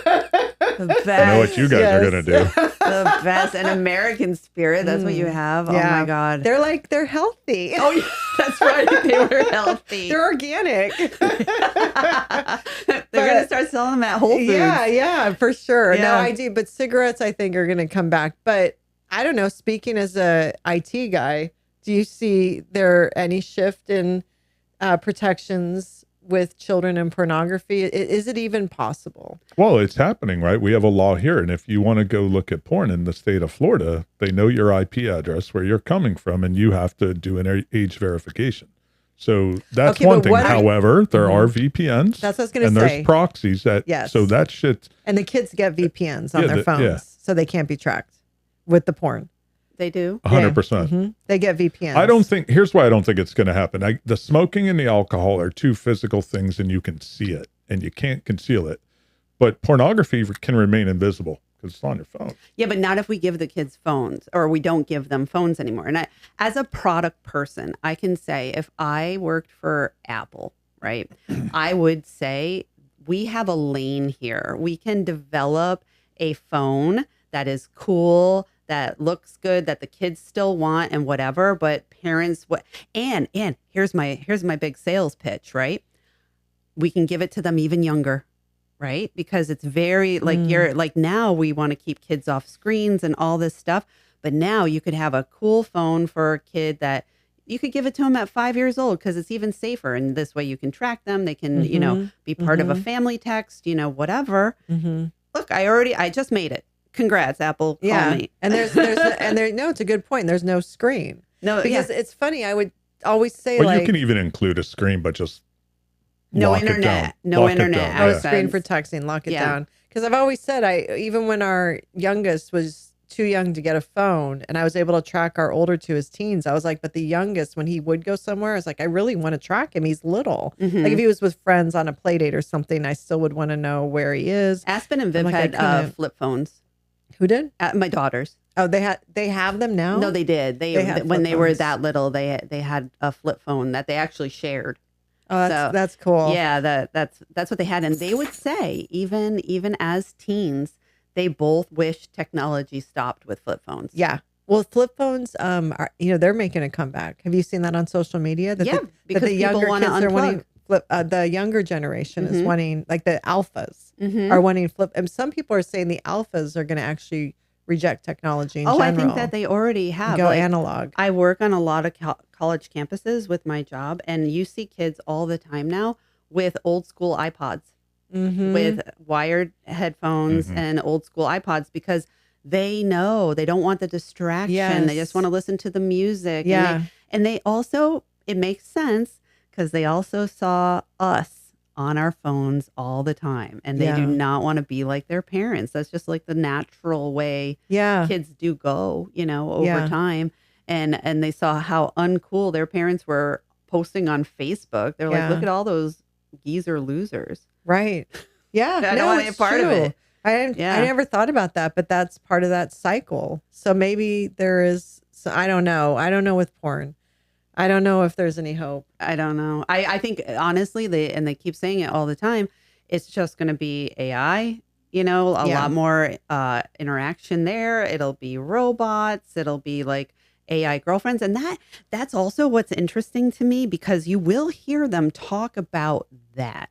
You will hear guys on podcasts and whatever allude to the AI girlfriend. There's already been that one story about the young boy who killed himself because he had Yes. an AI girlfriend Yes. who was telling you, oh, we can meet in the afterlife or whatever Yes. she was saying. And he Yes. did kill himself. Yeah. They will talk about that.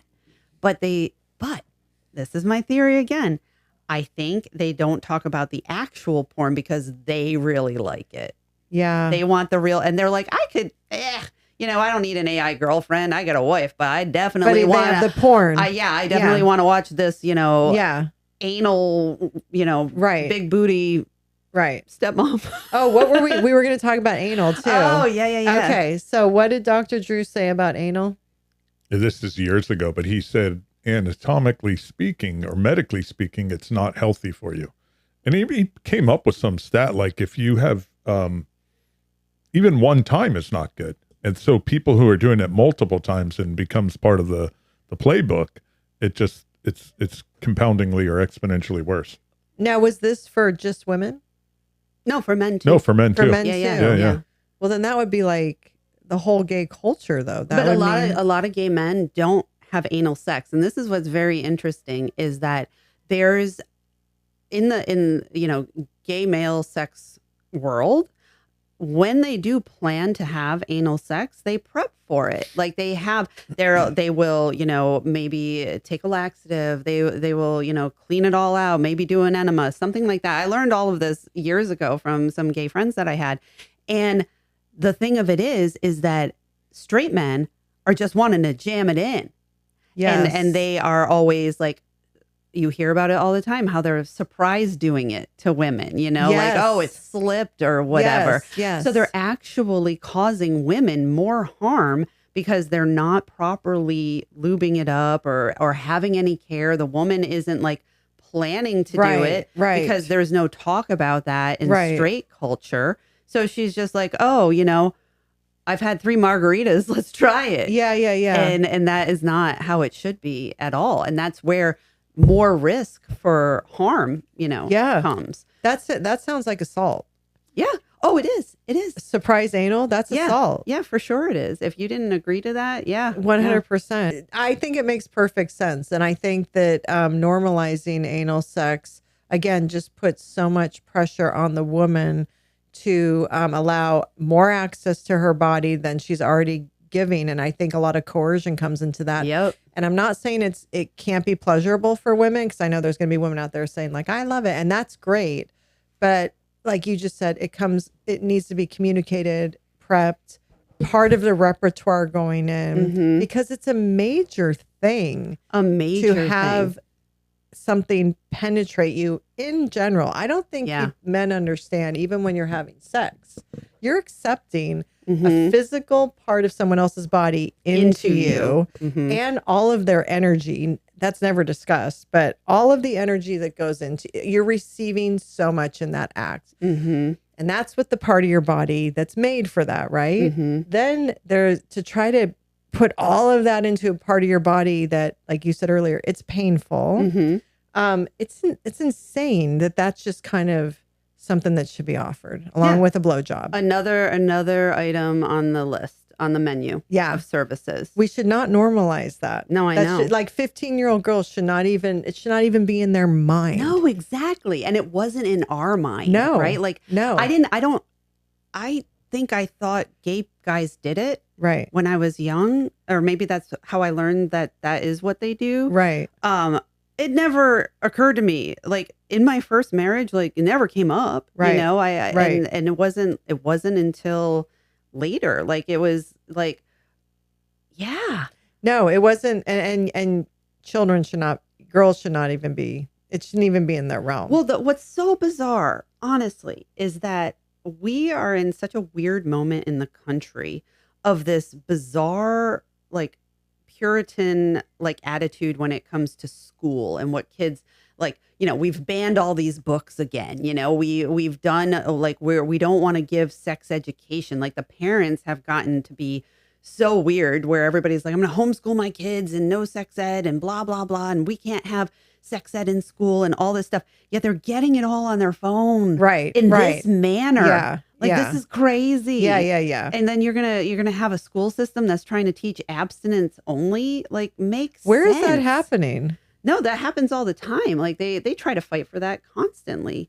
Like, and it's just insane. I mean, I've heard of that on the fringes, but I mean, here they're still teaching sex ed and everything, but maybe there's people fighting against it. But we still have, I mean, my kids had, there was sex ed, even in the Catholic school. They did sex ed in the Catholic school. Did they do it? Did you have it? Growing up, yeah. Yeah. But of course, even. Yeah, but ours was the fucking projector where there's a record and it goes boop, and then you switch to the next slide. And it was showing that boys had hairy armpits, right? And that kind of stuff. I don't know what the boys learned at all. Like when they separated the boys and the girls in sixth ed or sixth grade, it wasn't sex ed. It was about periods. Yes. And puberty. Mm-hmm. Yes. Yeah. But we also learned, I feel like I remember learning about what happened to them too. They would talk about what happened to a boy. Because didn't you guys learn about periods? Girls having, maybe. I just remember the fucking still cartoonish picture of girls with hairy, the bush type of thing, but not hair under their armpits. We had a difference going on there. Oh, yeah, right? yeah. But that's such remedial. But we did have hair in our armpits and we had to shave. Yeah. We didn't talk about that. Yeah. But I know my kids, they learned sixth grade at their Catholic school. But they separated them. I did not learn about hard-ons. I read about them in No, not about hard-ons. Oh, no. Like I would read about a hard-on in a Judy You're Blume talking book. about puberty. Yeah. So they learned about puberty, but not just reproduction. I honestly did not. I remember hearing about boys pitching a tent, right? Like, yes. And you would hear about that. Yeah. And so it wasn't until I actually laid my eyes on a dick that I understood how it stood up. I thought it stuck straight out. Right. So did I. So did I. Yeah. Oh, no way. Yeah. I didn't know it went like up towards them. No. Yeah. Until I was with a guy. Yeah. And I'm like, oh, now this makes sense that you can have, because I was like, that's the start of the dick pic. How are people having sex on top of each other? Yes. Like, how does it go in? Yeah. Yeah. And then when I saw it, I was like, oh, yes, there was a plan. Because it was all the pitching the tent, but that's morning wood, I think, right? Well, the pitching of the tent, I think, is because of gravity, right? So like if you're if laying on your back, it's gonna. If you're walking around school in sweatpants, it would like go stick out because it's falling forward. Yeah. That makes sense. Did boys grow up getting worried that they were gonna all of a sudden get hard in the middle of class? Was that a big concern? Because when we would read that, it was a massive concern. Yes. No, I they think, didn't even care. See, they don't even care. Well, no, like, I think what's interesting is have a picture of it. Sex ed back then is more about, it's like human development or something, right? Because I remember them talking about wet dreams. Yes. And like you might wake up with I remember learning about wet dreams. I learned about wet dreams. Yeah. You might have a sticky mess in your drawers. Why did we have to learn about wet dreams? That's what I'm saying. This is why I didn't want to have boys. No, but why did we have to learn about boys' wet dreams? Yeah. Why do I know this? I don't know if they had to learn as much about us as we had to learn about them. Care. Like the fallopian tubes and all that. Did you learn about that? No fucking idea. He doesn't remember. He doesn't know. But I think I'll have to ask. But think about that. My kids, like, I'll ask Kaya. This is all. I'm a huge believer in evolution. And in each generation evolves a little bit further, and eventually the ball keeps going down the lane, right? But that's stupid. What we learned is completely stupid. That you're going to have a wet dream, and boys have hair under their armpits, and girls don't. That kind of stupid. There's no value in it, and I think we've evolved past that. Because I would assume kids are learning a little more nowadays. I think so, but I think there is value in that they're trying to prepare you. This is what's going to happen to your body, and it's normal. I think that's fine, but you don't call it sex ed and have your parents sign a letter saying you're allowed to hear this. Remember, we used to do that. I think you should automatically hear that. Yeah, it's non-negotiable. But I think you should also learn about, like anyone, if the abstinence thing is crazy, but I think you should learn about how you get reproduction and getting pregnant and all that. That's what it was about. Like I remember so the sixth grade thing was in sixth grade, obviously. That was the puberty thing. Yeah. And then separately in health class, we learned about sex. Reproduction. Yeah, but it was more like, I swear to God, it was only like a day, that we talked about it. And it was only reproduction. This is how you make a baby. And STDs. See, I think they should be also incorporating birth control. Oh, they did not. It was all like it was. Our lives were 95% AIDS back then. It remember? Was. Yeah, it's about not getting AIDS. All AIDS all the time. Yeah. No, birth control should be number one. Should be number one. Yeah. And then I think maybe once they're adults, everyone freshman year of college, or maybe your last class senior year, should learn about the clitoris. Oh my God. You cannot get your diploma unless you can identify a clitoris And what to do to it. Oh, God. That's hilarious. And That what would to make do to it. that'd Yeah. really make a creepy 6th period. I know, but maybe I'll in my second life I'll teach that, because I think that should be a thing. You said you had 2 topics you wanted to discuss. I do. I'll take us in a totally different direction. Okay. I'll go with the one I think is less controversial. Okay. There's a huge element of pornography that's part of women empowerment. And if you look at historically, porn was made in studios with an all-male photographer, cinematic director, whatever, and maybe 1 or 2 girls, and it was pretty violent, right? It wasn't great. That's changed now though, with OnlyFans, with couples creating their own porn, right? As easy it is to put a podcast up or social media. So there's a lot of women making a lot of money off of this now. And I don't think that's the worst thing. So that's sort of my topic around, there is a huge evolutionary jump for women as, I don't know if you call them sex workers or not, but I don't know. I call like adult content adult creators. content creators. Yeah. So I don't know if it makes sense to completely turn off the faucet. And maybe, I know you're not saying that because you're saying it's for Kids. children. Yeah. Yeah. But I do think there's a huge opportunity, financial freedom that's evolved from all of this. So Absolutely. what I have learned with OnlyFans though is like OnlyFans is a platform that's made by a man, right? And so he's, essentially getting a big cut out of all of this. And the unfortunate portion of it, it's kind of like social media in general, right? Like we were talking about social media earlier and wanting to get on social media and make money, right? The pie is not that big. Yeah. And then the creators on OnlyFans who are really making a killing are not that many, right? Yeah. And so a young woman being like, I'm going to have an OF and I'm going to make money. Maybe she's not, maybe she's making $400 a month, Yeah. and then she's naked on the internet forever. Yeah. That's And that is the rub. Yeah. Is that it's the social media game of, if you have 1,000, maybe 2 are going to hit it. And there's 998 that are now forever in the annals of online porn. And then it still is exploitation of women, even if it's by their own choosing. It's that risk they're taking. Have you heard of Ari Kitsia? I don't know. I don't know if I've said her name right. I think she's a Gen Z. She's an adult content creator.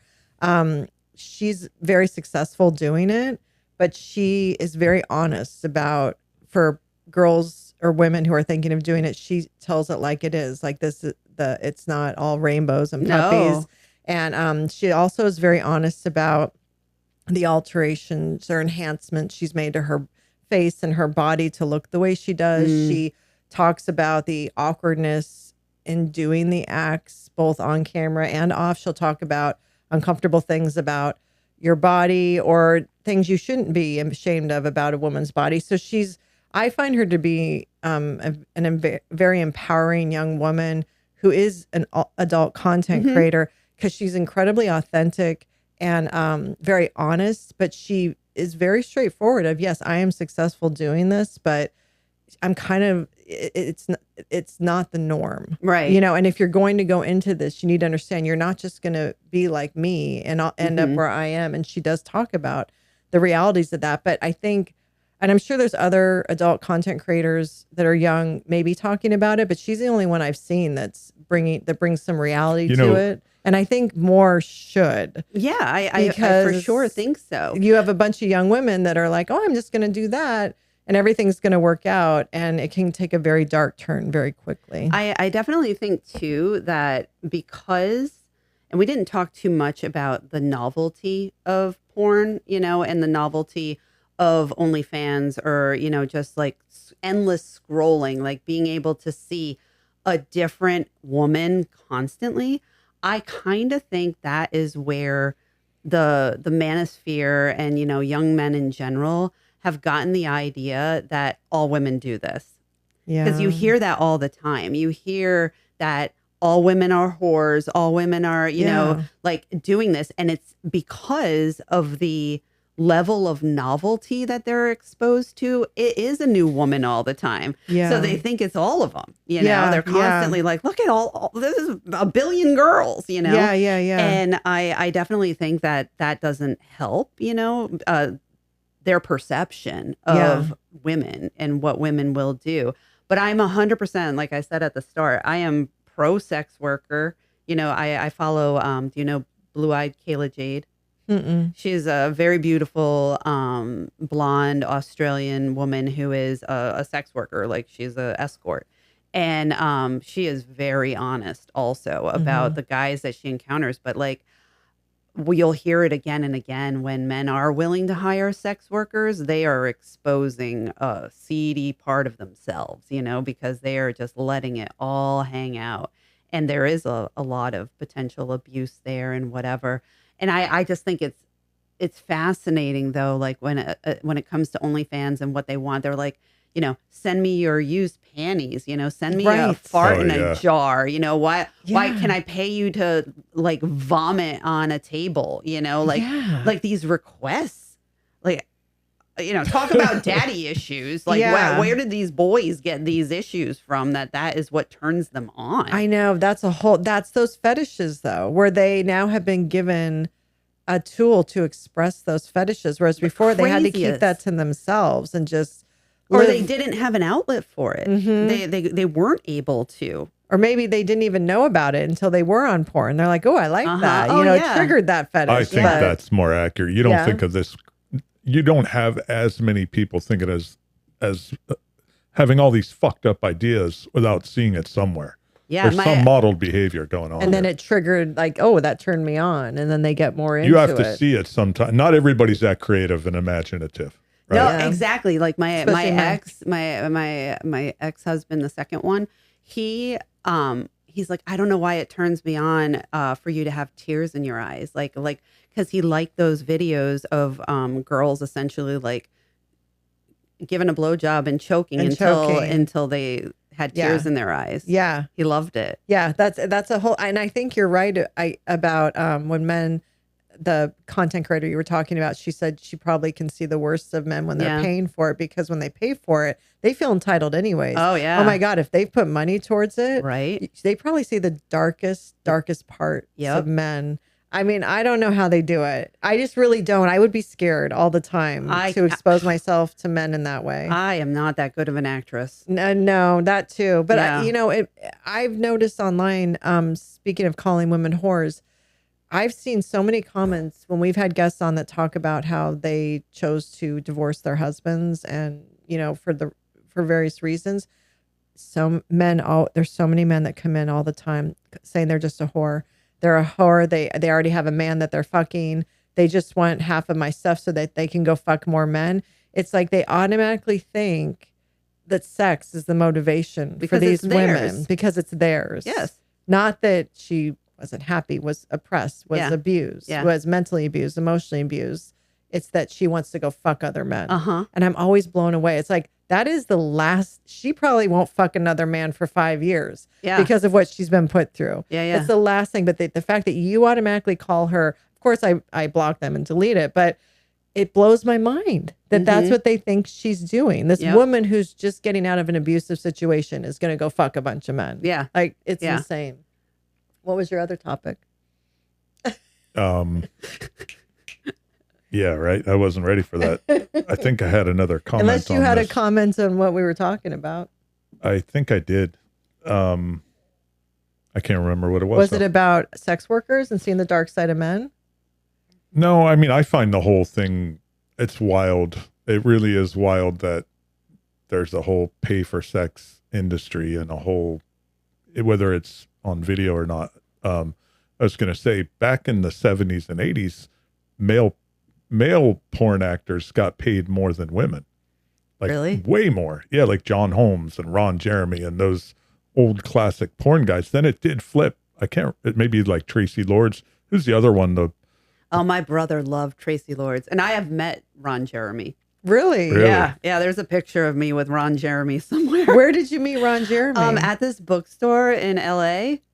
Yeah, Just randomly, or was it like I a book can't signing? An adult Remember. bookstore. It wasn't. It wasn't. It was a bookstore, and I can't remember if he had written a book and it was a book signing, and I was just out there visiting with my friends, and we're like, "It's Ron Jeremy." Was he nice? Yeah, gross. He was like a little he's such a short, pig, yeah. disgusting man. Yeah. It's shocking. Yeah, but that was his.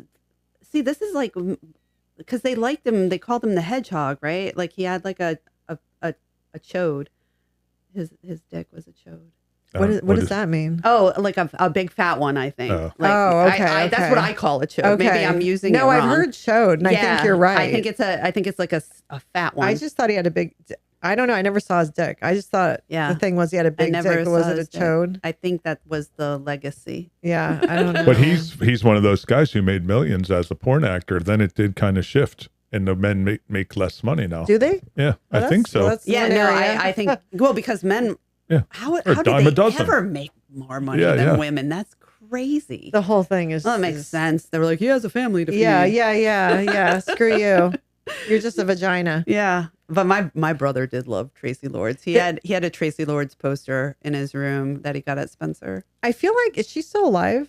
Yeah. I feel like I think saw her on so. social media at some point. She became like a regular actress. Right. Yeah. That's what I thought. Yep. What was your other question? This one's controversial, potentially. Okay. And it goes back to we were talking about boys and how it's harder. I was saying it's harder for boys. They think it is. I'm not saying it is.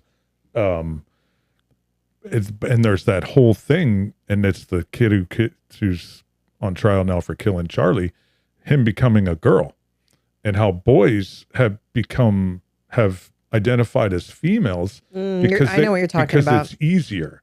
They get lower insurance rates. They get all these. Yes. No, you know what he's talking about, right? It's look up the name. I'm the one that first told you about it. Are you saying that boys are becoming transgender to have cheaper insurance? They're not. No, I think I misunderstood. No, it's a whole thing. Okay, so to describe it, it's the boys that can't get laid.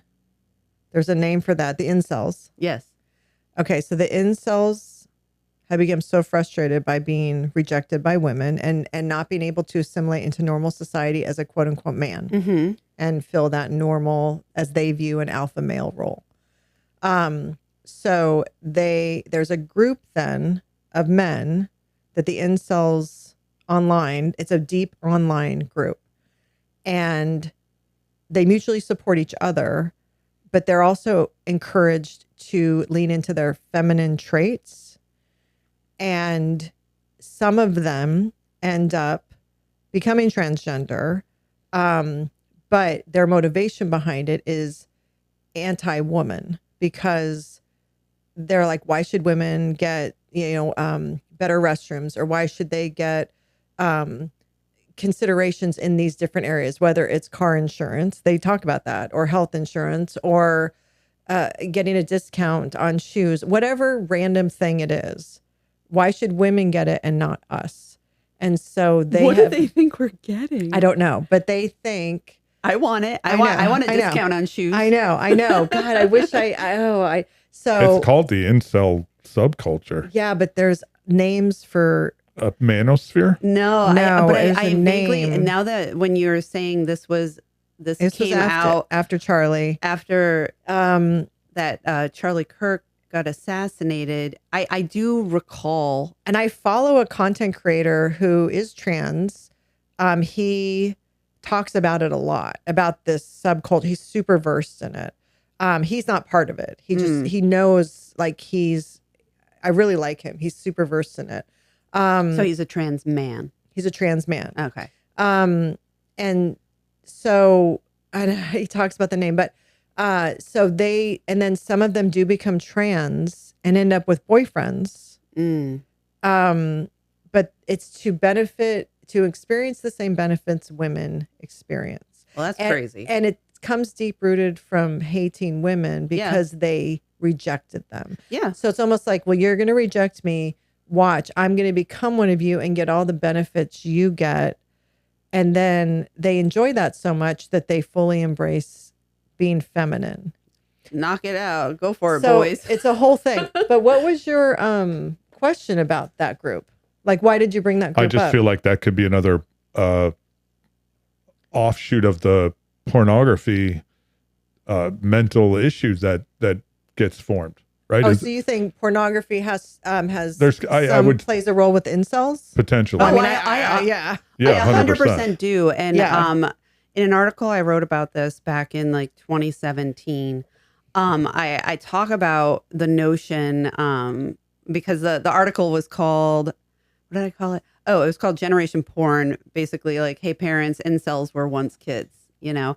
And it's basically about the fact that these boys, by habituating themselves to porn and seeing just how easy it is, like I said earlier, like, oh, hey, you just stay in your room, you know, naked, jerking it a little bit, and your stepsister will walk in and give you head. They think women, and every scene is like that. That's what you were saying earlier about, like, back in the 70s, you know, the porn had a story to it, you know, Yeah. whatever. And now it's just right to the deed, Yeah. right to the deed. And so they think that women just show up for you like this. Right. When you are not taught that this is a movie and this is fake and you know Yeah. nothing about it, and you see real women showing up for real men of all ages, of all looks, Yeah. you know, all sorts of stuff. And he's like, I can't wait to get mine. Yeah. Where's mine? They Yeah. just show up. Yeah. And they don't realize, like, you have to be a person. You have to have a personality, you know, like any of this stuff, because all they're seeing is just the show up and fuck part. Exactly. And so of course they're going to be confused when, you know, they reach 18 and nobody just, you know, knocked on the door with a pizza and blew them. Yeah. And I agree. And if you have boys who maybe already have like social issues or social anxiety, or, you know, maybe they're on the spectrum and so they're just not assimilating as easily or whatever, and already have maybe their game, like only game or only on the computer, and have delved into this internet world. And then when they enter reality, like you're saying, and think, well, where are all the women? Why aren't they here? I think that's where you can also end up in dangerous territory because of the resentment from not getting the women that you were promised. Yeah. Type of stuff. Especially the type of woman also. Yes. Like, they're out here upset that women look the way they do. Yeah. Even gorgeous women, they're like, oh my God, like, look at you. That's why the whole it's pink and an anything, you know, started, and women are getting fake boobs and all of this stuff. It's because of expectations that have been set by porn, you know. This is what a hot woman looks like. She looks impossible. She has big giant boobs, tiny waist, no belly, no cellulite, no perfectly tan, hairless. You know, the list goes on and on. Yeah, but I mean, now throw in AI women. Oh yeah. You know, and then you're being compared to AI women. But we've been battling that always. We battled that. So it's just been, I just find the whole anything so interesting. Like, this is totally news to me. Is it positive? Like, is it like fake boobs and an innie? Is that the goal? Or does it matter if it's an outie or an innie? Oh no, it matters that it's an innie. Innie is the desirable thing. And anything else the men call roast beef. And they're like disgusted by it. And that's why there's women now getting the labiaplasty. And like, women do that for health reasons. If you are uncomfortable. Right. But they're doing it for cosmetic reasons also. You know, they're bleaching their assholes. Yeah, and that's been going on for a while, though, I think, yeah, right? Yeah, but that's how do you know what your asshole looks like? Yeah, I know, because a man told you you need to get it bleached. That's funny, though. Imagine you're like trying to look back in the mirror to see your newly bleached asshole. No, that comes from men. Like, that's hilarious. To show it off to people. Yeah. Like, hey, check it out. That's the dick pic. Here's my asshole. There's no woman is sent. Yeah. No woman's going to send that. Do you know what I mean? Like, that's not. Thankfully, you know, I've I never disagree. had a man, you know, comment on the shade of my asshole. Yeah. And I am very peaceful, never knowing. Yeah. I could give a shit. You think there's women that would send a picture of their asshole? 100%. I think women are their own worst enemies. There's not probably all, but women that definitely are sending pictures of themselves. Yeah, that's true. I was just thinking there is no confidence like the confidence of a mid-average man. Oh, no. I know. They'll look at the most beautiful woman and be like, she's a 4. Yeah. And think it's just, well, that's why mid men, when they end up with women who are more attractive than them, just spend most of their time trying to bring those women down. Or they cheat still because they think they're like, oh, I got her. Yes. I can get another one. Yes. Look at me. Level up. Yes. It's an epidemic. Yep. Did you have any other questions? No, I don't think so. Or observations? No, it's fascinating conversation. Pretty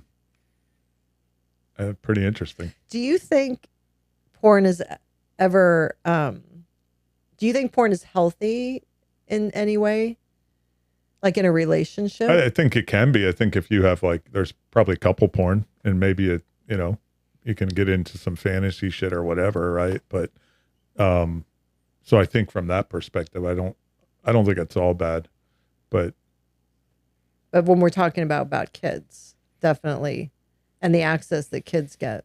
Yeah. I don't think it's healthy for kids. I think you hit it on the head. It fucks with their development for sure. I definitely think that people, there is a faction of people out there who think it is good to help them explore their sexuality or explore and learn for sex ed or whatever.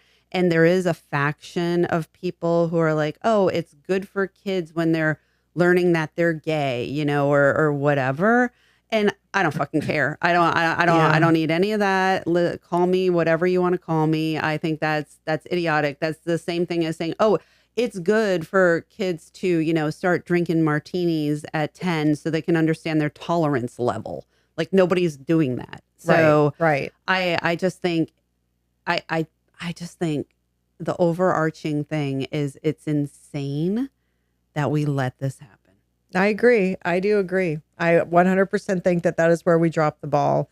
And it will be interesting to see if the younger generation becomes helicopter-y about technology, becomes helicopter parents when it comes to technology because of what we did.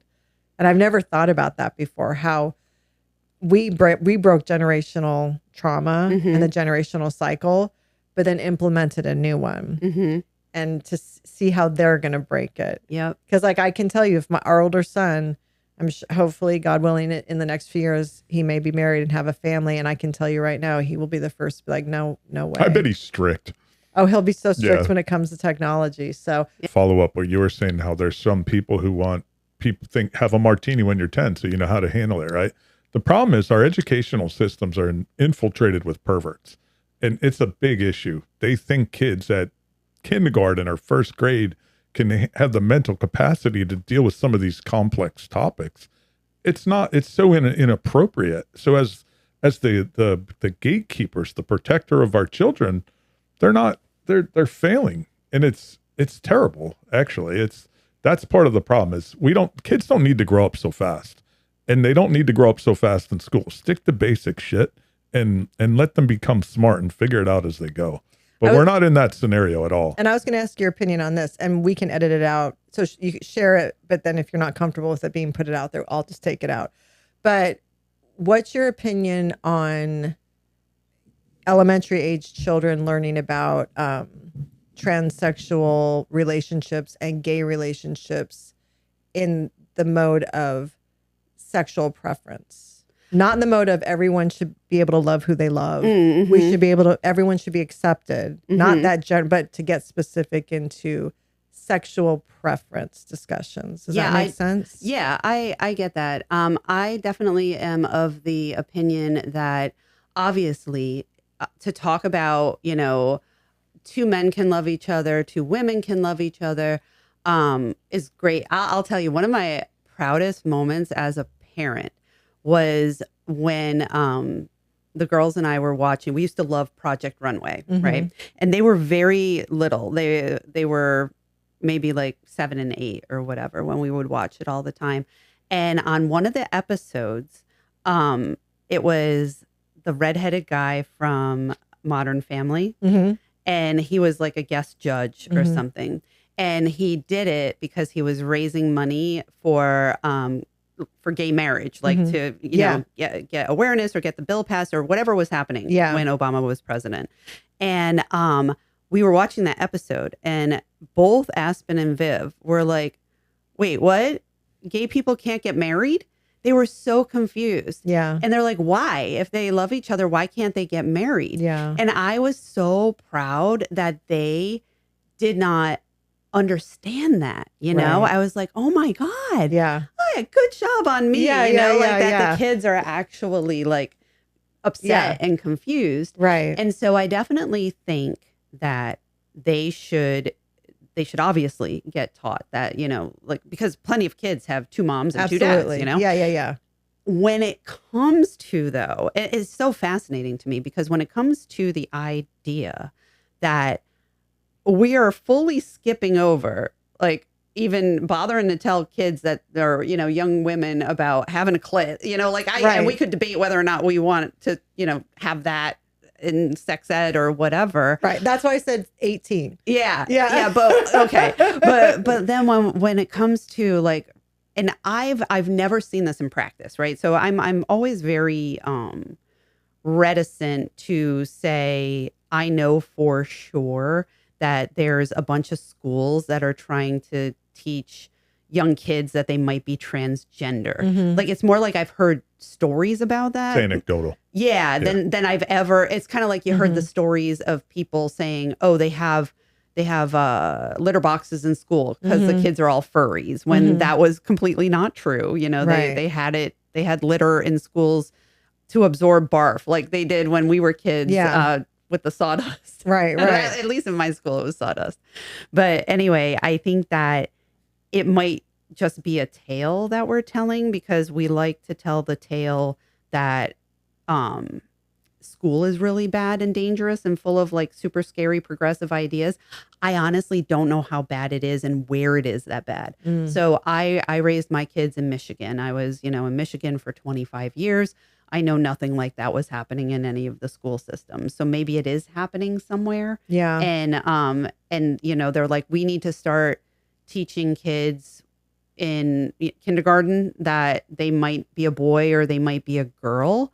I think that's crazy work personally, if that's happening. And I have no problem putting that, you know, out. Yeah. Because like you're learning about being a person. Yeah. Like not pissing your pants before yeah, you go home exactly. or something. You're still like having snot rockets before you can, get a tissue. So I think that if that is happening, I think that's crazy work.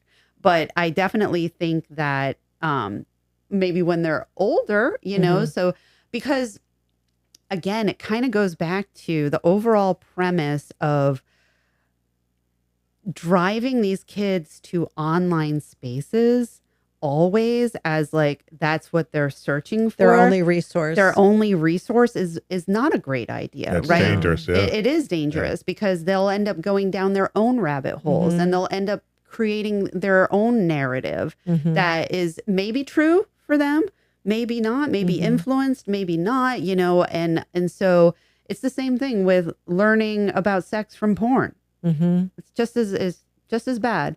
So I think if we did talk about it more openly at some point, then maybe they would have a resource of a trusted adult or, you know, like people who are able to have the conversation who aren't your parents. Yes. But I definitely think that, again, going back to us being Gen X and, you know, helicoptering and overcorrecting, we've kind of turned all of our public servants into big bad boogeymen, you know, that do not have good interests, you know, like, or good goals when it comes to kids and they want to corrupt them and all of that stuff. We as Gen X have always been searching for the boogeyman, you know, because we were, you know, taught stranger danger, you know, and all of that stuff. And I remember always being super fearful as a kid, looking for the boogeyman, whether it was a stranger, whether it was a nuclear bomb that was going to come blow us up, whether it was AIDS coming to get me, I was scared. Yeah. I also feel like every movie that we had back then was a horror movie, you know, and so I was scared. And and I think we did transfer a lot of that fear, rightfully so, to the children. But I kind of feel like we should be more scared of school shootings than we should be of like these transgender chats. Right. Because I feel like those aren't happening. Right. But I feel like kids are getting shot in school all the time. Right. So, but that's just like I said, I don't know if that's happening and where. All I know is with my kids' school and their experience and all of that stuff. I didn't hear about anything like that. I think you bring up a good point. I think it would be really beneficial to society if those discussions were had. And I think it would be appropriate to do it when they're learning about health and sex ed. Like, why not discuss those things at that time? Because I think you should discuss homosexuality and transgenderism. Because especially by then, a lot of kids definitely, if they're leaning one way or another, up or down, whatever, probably have a pretty strong inkling about something's going on a little bit. Maybe they're not sure, but that would at least give them the space, like you said, a trusted adult to say, okay, I'm going to talk to that teacher after. Because, okay, this is normal enough where my teacher's talking about it. So it's not a sin. It's not something I have to keep in a dark place. I can talk about it because it's been normalized to some degree. So I think there's a balance there. I think that should be discussed and addressed, and a space should be created for kids who are potentially going through that. But I also don't think it should be at kindergarten. Oh, no. Yeah, no, because it's like the same thing as the discussion about porn, right? Right. And I think that, listen, the reason why public school exists is to teach kids stuff that they're not going to learn at home, right? Because their parents don't know it, or they're not capable of it, and all of that stuff. So if they're learning math and English and all of this stuff, I think if we're not going to do anything to stop kids from watching porn, we at least should, as part of school, teach them that this is not real. You're going to see it. This is dangerous. These acts are potentially harmful. Blah, blah, blah. Because there are too many parents who are too shy or too religious or too nervous or whatever it is to have these open conversations with their kids. It's such or a great they're just point. in denial. Yeah, I think it's a great point. I think it's a wonderful point. I think that should also be discussed 100%. And then when they're 18, 19, teach them about the clit. I just wonder what age is appropriate. Because I totally agree with you. I just don't know that age. It feels like it's been pushed down really low. I feel like 8th grade. Yeah, maybe 8th grade. I don't know. That's like 13. Yeah, maybe 13, 14. Like 13, 14. Middle schoolish? But not 6. Like, I think the end of middle school before you're going to go into high school. Because if a kid is thinking, hey, I might be gay or bisexual, it'd be a wonderful olive branch of support to help them identify it, normalize it, and not go kill themselves or something or do something, that kind of stuff. And just create space, right? But at an appropriate time. And as far as school shooting, I do want to do an episode on school shootings because I personally think you can trace probably almost every school shooter back to they're on benzos. I just think that. I think they're on medication. I have no doubt. Yeah. Oh. And I think that's a whole area that they've never looked into that. No, they know. It's They know. Yeah. Oh. Yeah, I think that's a whole thing. I know. I'll definitely listen to that episode because I don't know anything about that. I think what's happened low-key shifts in medications that are going to kids because there's less, knock on wood. The benzos just fuck with the kids. And I think there's acknowledgement and they're starting to prescribe them less. I have no data on that. Is that like a Xanax? Benzodiazepine. But not just that. It'd be like depression Adderall. Medicine? That's a benzo? Yeah, it's all. I don't know if Adderall's a benzo, but like stuff for anxiety and depression. Like Xanax. Yeah, like a Xanax, but then there's like a gazillion names. Yeah, there's a bunch of them. But then, I don't know if Adderall. There's semi-antipsychotic drugs that really cause psychosis. It's crazy. Oh. So it's more, it's not the Adderall. It's not the ADHD meds. No, it's the benzos. It's the more powerful. What I'd love to do is get someone on who's researched this and, and just do a whole episode on it because, and to your point, I do think that they are making some changes. They're 100%. And that's another thing we did to our kids. Yeah. Our generation. Yeah. Our generation allowed our kids to be medicated. For sure. That was the first, we trusted that. We didn't, personally speaking, but because I just want to put that, if my kids ever listen, they're like, I wasn't medicated. But I think for so many parents, they trusted what the doctor was saying and Yeah. just said, okay, well, that'll fix them. Like Mhm. and it's scary if your kid is going through depression, anxiety, or is having suicidal ideation. Right. You're thinking, I just want to save my Yeah. kid's life. Yeah. So you're like, it's like save them, but now we know. I think the benzos are kind of going the route of opioids, right? We now know opioids are not good. They cause addiction and create a lot of problems. Yeah. Benzos are in the same category. So I do think they're getting prescribed less or more carefully. Yeah, I really don't hear about it too much. Like I did have friends who were on antidepressants and stuff like that, and they're not anymore. They're off of them. And we were definitely not the medication parents either. Yeah. And it's funny because my youngest, she's like, Mom, I clearly have ADHD. And I'm like, yeah, well, you're just like, you didn't like cleaning your room, like you couldn't concentrate a lot. Like it was fine. Like you were a girl, whatever. You're just a kid. And so yeah, like it didn't even occur to us, to be honest. No, to be honest with you, well, through having some guests on, one, she's a neuroscientist with ADHD, right, from Australia. After that episode, Brian and I were like, you have ADHD. Like, and then we looked at Dylan, our youngest, because he's very much like Brian and has a lot of the same tendencies. And then I thought our daughter, I think, has some of those tendencies. So I actually took him in for testing this summer. And I didn't do that with my older two because I was unaware.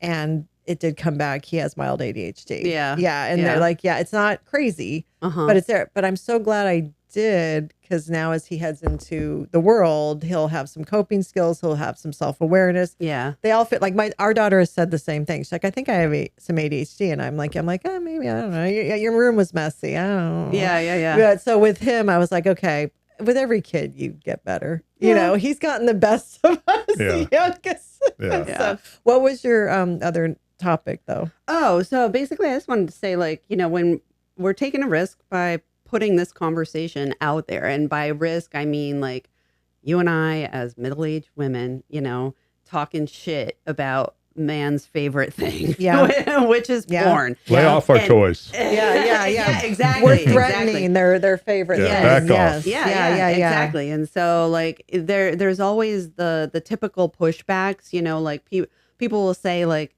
people have always watched porn, but not this frictionless ease of access. And again, not the fucking kids, unless they could get their hands on it. Yeah. And then goody for them, they got their one little Playboy, and also people will say, well, you're just like having a moral panic, like back like the satanic panic or whatever. But like, basically, we're just saying that adults can do what they want to do, and saying that children also can have access is just interrupting their development. Like it's not us being like, oh no, protect the children, from fake Satanists or whatever. This really exists. Like we know it, we can see it, right? And then people will say like, well, most people who use porn are fine, right? The dads are just like, oh, I just casually use it or whatever. But you're older. You're not in the midst of hijacking your development, So there's lots about, people saying, well, I don't want an age verification because it'll interrupt my privacy or whatever. And I'm sorry, that's just fake. Like you have to, I rented a car to come here. You know who I had to give my license to? Hertz. Yeah. So, like we do this all the time, and we keep acting like with this particular topic that it is somehow impossible to control, that we cannot do anything about it. And I frankly call bullshit on that. Like that's just flat out bullshit. We can do a lot. We can not let them have screens. We can change them over to flip phones. Like I said, Apple can make a brand new type of phone that's just for kids. And it doesn't need to be like all kiddie and stupid. It can still be like an adult phone, but that is what you get. Yeah. And we just need to agree. We can move the family computer. You can only use the computer in the kitchen, sit at the kitchen table, and this is where you do your homework. You're not allowed it in your room. Like I hate to say it, we have gotten fucking lazy on this front. And it's because of our own addiction to screens, right? And we have a problem with it. We can shut off the Wi-Fi in the house at 8 o'clock at night. No more Wi-Fi for anyone, Right. even us. You Now know, you're crossing the line. I know. But listen, like do we want to protect the kids or do we not? Yeah. And sometimes that has a couple of hard choices associated with it. But Yeah. I definitely think we can do stuff, and doing nothing is fucking crazy. Like the fact that Florida and Texas, granted, they had the whole religious reason for it and all of that stuff. Okay, all you woke motherfuckers out there, I'm being religious about not having kids have access to porn. Yeah. And I don't care if you're, in California or wherever else, if you have a little bit of a actual age gate hurdle, for the kids, or I don't know, you have to show a credit card or pay money. Why is it free? Still, Yes. I can't get over that. It's Yes. free. That's crazy. Yeah. And so there's a lot that we can do, and we are not doing anything. I agree. And I mean, that you used to have to pay for it. It's not like it was always free. You I go to know. the movie store and you have to give your driver's license before you It's walk free. to that back room. But It's free. I know it's free, free. but it wasn't always free. It wasn't free. It wasn't always free. So why Yes. not have to, at least, like you said, age verification? We eliminated at the very all least. friction. All It doesn't hurdles. make any sense. You have to have a subscription for HBO. But think of it Yeah. this way. Facebook's free, right? And Instagram's free. Why is it free? No, because of the ads. Well, no, it's free because we're the product.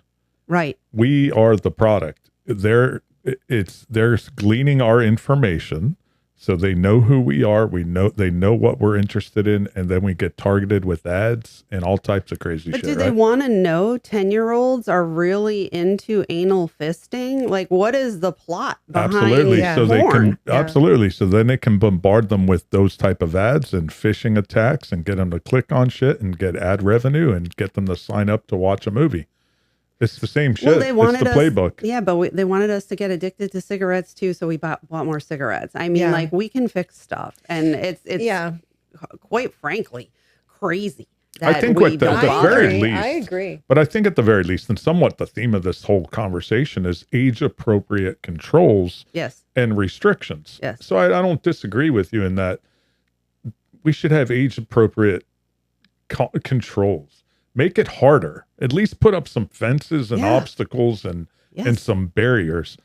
But elimination for kids is going to be super difficult. But if it's almost like if you save one, is it worth it? Sure, why not? But that is also the nirvana fallacy, right? The nirvana fallacy is basically not Nirvana the band, but and maybe I'm not using the right word, but basically it's like if it can't be perfect, we shouldn't do anything. Right. Yeah. Right. And people say that a lot. Well, you're Yeah. not going to block all of it. Okay. Yeah. I Yeah. put airbags in cars. I'm not going to save everybody's Yeah. life, but Yeah. at least I'm going to save more. Yeah. And so, and we really have been leaning into that as a society. Like, if it can't be perfect, why do anything? It's so all or nothing, right? It is so Yeah. all or nothing, Yeah. and that's just flat out wrong. Yeah. I just listed out 8, 9 different avenues of attack that we could come at this problem with, and we're not going to at least do one. The Yeah. only one that we're actively doing, like I mentioned, is Gail Dines and other people very much leaning heavily into education. Well, that's a little too late. That's like educating people on a pack of cigarettes. Here's a lung, that Yeah. is full of cancer. Here's your education. Yeah. you know? Yeah. And a little too late when you're already hooked on it. I agree. And you know what? Even just trying changes the narrative in our society. Like, how about just trying will get people talking about it? Yes. And that's part of the shift. Right now, no one's talking about it. No. So even if you get roasted trying, it at least gets people talking about it. And maybe there would be a movement of just like there's a movement of people that only want to feed their kids organic food and clean food and go that route and limit screen time. I mean, there's a big analog, old school way of we have a parenting movement of now. people who believe the world is flat. Yes. I love those people. They crack me up, so and like- they absolutely believe it. They do. I They know, do. But I so know. if so maybe it's just 10% of the kids to start, just that the parents are making that move, but that's better than nothing. And that's that whole all or nothing. Moderation has been lost in general in our society. The moderate has to come back in general. Why do only two thought, I'm big states- on that in the thought process when it comes to almost anything. There has to be room for moderate thinking. And this is an example of that, is you have to at least bring the conversation in, and you may not get 100% of what you're going for, but it will change the trajectory of where we are now. It will be part of a cultural shift. And it's a seed, and then hopefully it may take time, but it'll grow into something that will help resolve some of I this. definitely think that we could, again, deploy shame as part of it. Like, for example, when our kids were young, were we allowed to put them in playpens anymore? No. Why are you putting your kid in baby jail? Right. You know what's back? Playpens. Are they really? Yep. And they're just like gated areas. They look nice. They're all made out of wood or whatever. They're not like the old school like we had when we were babies. But yeah, but that is, it could be very well just like you let your kids have a phone. Like, what is wrong with you? Because now you can't plead ignorance. Right. Because it's out there. Correct. Right now people can be like, I didn't know. But once it's out there, Mhm. then everyone knows you're making the conscious choice. Yep. And that's where the shame To be a and shitty accountability parent, right? accountability. Yeah. And ain't nothing work better than shaming a mom for being a shitty parent. Yeah, get some. Yeah, now that's misogynist. We're gonna be misogynistic with this. Let's shame all the moms. I blame no, the you're women. right. Yeah, all right. It's all the women's fault. It's the women who are in the porn. Yes, it's the women who are giving their kids the phones. Yes, we are monsters. I can't wait to see the Facebook groups of. Oh, they're just gonna take out that little snippet. Yeah. MJ hates women and blames women for everything. Yes. And That's she's a funny. whore. A massive whore. She bleaches her ass. I bleach my asshole and I show everyone. Send me $5,000. I will fart in a jar and show you my asshole. Yeah. What were you gonna say? This all just comes down to a value system, and our value system's completely fucking sideways at this point. It's It's value all over system. the place. It's Yeah, all it over is. the place. And that comes to moderation. But think about being this. a moderate and not being not going one way or another. But there has to be sanity somewhere. But we shit on cigarette smoking, but we are cool with people inhaling fucking chemicals from China for their gas station crack and vaping, right? Yep. Vaping's accepted. How the hell is that not illegal? It blows me away that it's not illegal. It's terrible for you. It's worse. I'd rather have my kids smoking cigarettes. Same. I know. I feel the same way. That shit puts holes in your lungs. It's addictive. It's just straight up gas station crack. I have to admit, I am so low,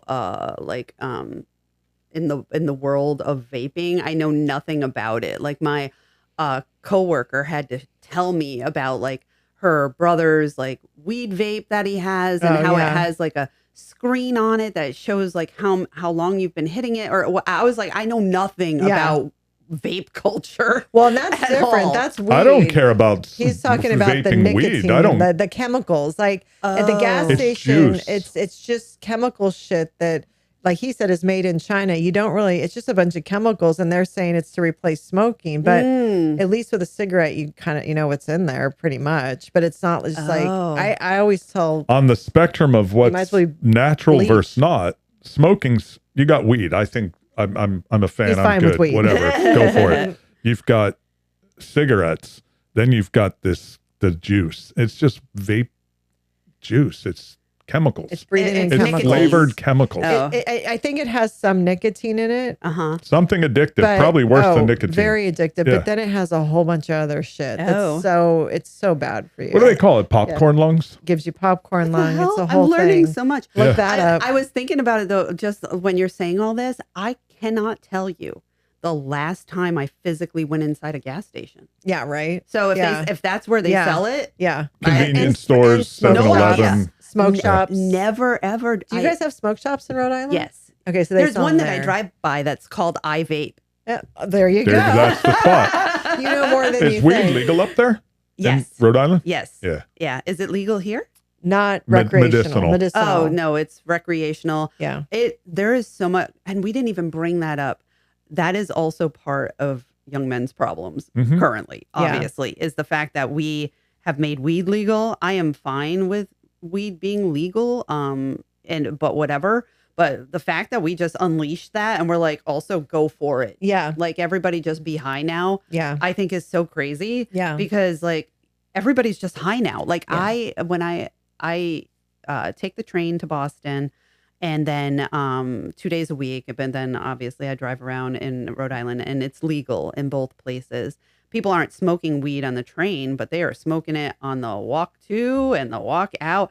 I will drive through, I don't know how the weed is getting in my car, but it's like I'm driving through weed smoke and I can smell it in my kind Yeah, like people are, I guess, doing it in the car next to me or whatever.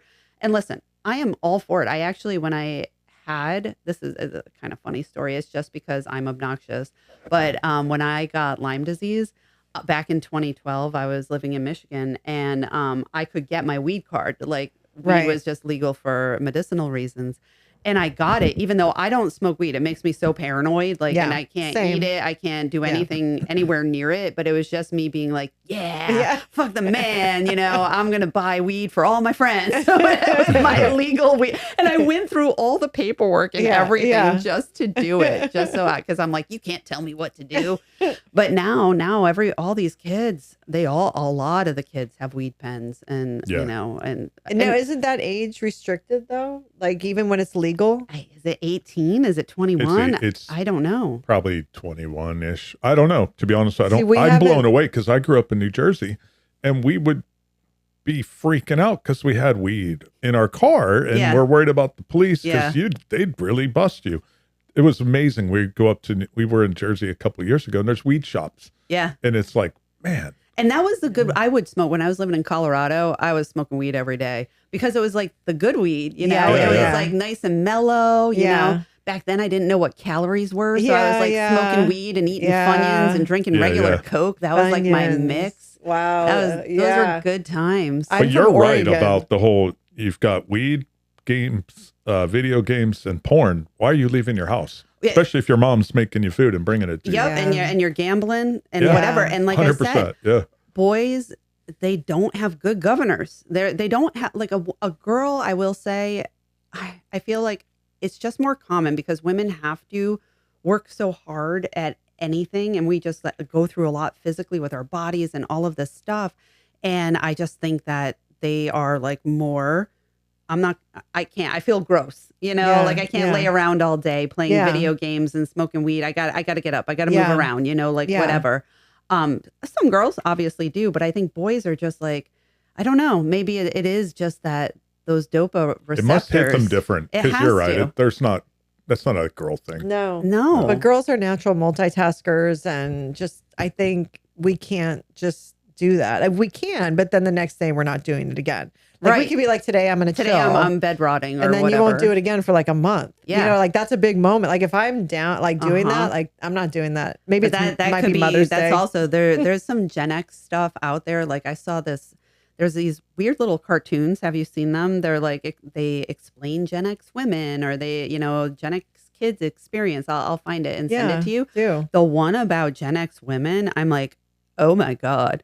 I didn't realize like this is me 100%. I didn't realize it was all of us. It's like how we can't stop. It's how we are the natural, like it's like almost like firstborn daughter type of behaviors, but we're the ones who at work end up doing everything because we only trust ourselves and we take charge of everything and we are the ones who just get it done all the time. And I thought that was just my personality. I didn't realize it was endemic in all of us. That Gen X women are just getting it done. Yes. And that's why, to keep bringing it back to the original conversation, that's why I'm so mad at us, that we failed this hard, that we were ignorant. We were largely ignorant. We were in the weeds raising our kids, and we rightfully so didn't think that porn would just be free for kids to see. Right. Because our entire lives, we stopped it. Yeah. You know, not we, but society Yeah. had rules about it. So why would we think that they were looking at it? Yeah. But then we started to know, you know, I think we started to realize and whatever, and we're not doing the job that women do. No, you're right. We didn't, because even when I found out my older son was watching it, it's not like I took his phone away from him. Yeah. You know what I mean? Yeah. Because he needed to be able to connect with his friends, and Uh-huh. it was all the things you said before. See, it's your fault. But I mean, the other moms I talked to, they didn't either. We were all just like, oh my God. And we were appalled and we were scared. And we talked to him about it, but we didn't stop the access. It was just fingers crossed. Hope this doesn't fuck them up too hard. It was. And some boys have gotten fucked up to a major degree, and some were able to self-regulate better, you know, because I do think that some boys are like, you know what, this is kind of gross. That was him. Like, he went through it, and then he was like, I'd rather just be, he doesn't even have social media. I think he has an Instagram, but he's barely on it. 'Cause he's just like, I want to be in real life. Yeah. I definitely think that's interesting, because my daughters and their friends and whatever, they are not on social media. They're like, I know this is bad for me, so I'm not doing it. And they always, you know, were trying to be out with their friends. You know, they're trying to, you know, go out on dates. They're, you know, I want to go hang out at so-and-so's house and all of that stuff. But there is obviously the big faction of, you know, Gen Z that are the opposite. No, 100%. And again, we didn't discuss this, but I do wonder how much COVID had an impact. And I think it depends on what state you were in, for how long you were locked down. Yeah. You know, because like Florida, it kind of was like 2 months. Yeah. And then Oregon, where I'm from, was like 3 years. Yeah, and that's so crazy. So you have, or maybe someone from Oregon is going to come in and be like, it might have been still 2. Have it. Don't Yeah, worry. I know. They still have it. I can say it. I'm from Portland. I can say whatever I want. But they were locked down long enough to affect the mental health of children. Yeah, is my point. I agree. I think that in Michigan, it was so funny to me, because Michigan was locked down, but not as loose as Florida, but also not like the coasts at all. And the fact that they went after Gretchen Whitmer and were freaking out about being locked down and all, it was hardly, because that summer, I remember I took the kids and I went to Rhode Island to visit, and we were in Newport, and Rhode Island was still so locked down. You couldn't. There's a trail called the Cliff Walk in Newport, Rhode Island. Yeah. And you had to have a mask on, like, to walk the trail. I'm like, I'm not walking outside in 90-degree weather with a mask on. Why are you idiots? But there was a lot of confusion, and I'm certain that those students were, you know, really messed up by it. And Aspen did have their prom. Oh, that's good. And they did have graduation. Good. But that was, I lose track of the years, because like, see, Kaya, what was happening when. Kaya's 25, and so in 2019 she graduated from high school. Oh, so they had nothing. No, oh, she did, and then it was 2020, and then it was locked down. So when she went to college, she went to FSU after that. She went to FSU after that. The first semester they were online classes, but they were all still out at the bars. It's Tallahassee. Yeah, we went up there for Parents Weekend. We went up there for parents, and he was crammed in like sardines. The summer of 2020, our youngest was doing travel. He did travel across forever. We're in different states. Like South Carolina was pretty open, but then once you got more north, and it was like that. We forgot, and then we'd get somewhere like we got to Pennsylvania thinking we'd go to breakfast at the Courtyard. And they're like, oh no, it's locked closed. down. Yeah. It was funny because we went out. It was St. Patrick's Day 2020, and we all went out, and that was like the last time we went out. But my friends and family on the East Coast, they're like, what were you doing? Yeah. They're like, and I was like, wait, it was open, you know, it was St. Patrick's Day. We were all out, and then we were locked down right after that. But it only the full lockdown. A couple of months. Michigan's a free-spirited state. Yeah, you know, I can't. But they were and it's an outdoorsy state. Mad, like the level, and so I always work with China. Like all of my suppliers are in China, and my business partner, he was living in China at the time with his wife, and they got trapped there. But the rules in China, I'm like, you guys yeah. were so mad here in the United Yeah. States. Like he had to if he left his building, he had to get tested. If anybody came back positive, they were put in like a concentration area. Like it was so hardcore. And I'm just like, you know what, guys, like calm down. Yeah. You know, like there's so much outrage. Yeah. Yeah. I mean, and when you're really experiencing it, it's not nearly as bad as what's being portrayed for all things with the media. Yeah. You know, anything. It's I like know. anything I watch, I'm like on both sides. I'm like, okay, I'm just going to take it down 50% of what you're saying. Mm-hmm. Either way. It's the biggest fight I get in with my family, especially my mom, because she loves to tell me about what's happening in other cities. You know, like when I was working in downtown Detroit all during Black Lives Matter stuff and all of that stuff. And they would tell me, my family would tell me, you know, about the riots. I'm like, I'm here. You want me to film? Like I'm in Detroit currently. Right. Or like, you know, because, you know, I have to travel constantly for work, and I'm in San Francisco. I'm in Denver. I'm in all these places. And they're like, oh, all the homeless, you know, and be safe. You must be so scared. I'm like, nothing. Let me show you again. Oh, I have been on the road for the past 20 years of my life. And the worst thing I ever saw was some homeless guy did take a shit on the street. Like I did see that happen in front of me. Oh, and I saw another homeless person like trying to build a little fire like out of just some paper in LA.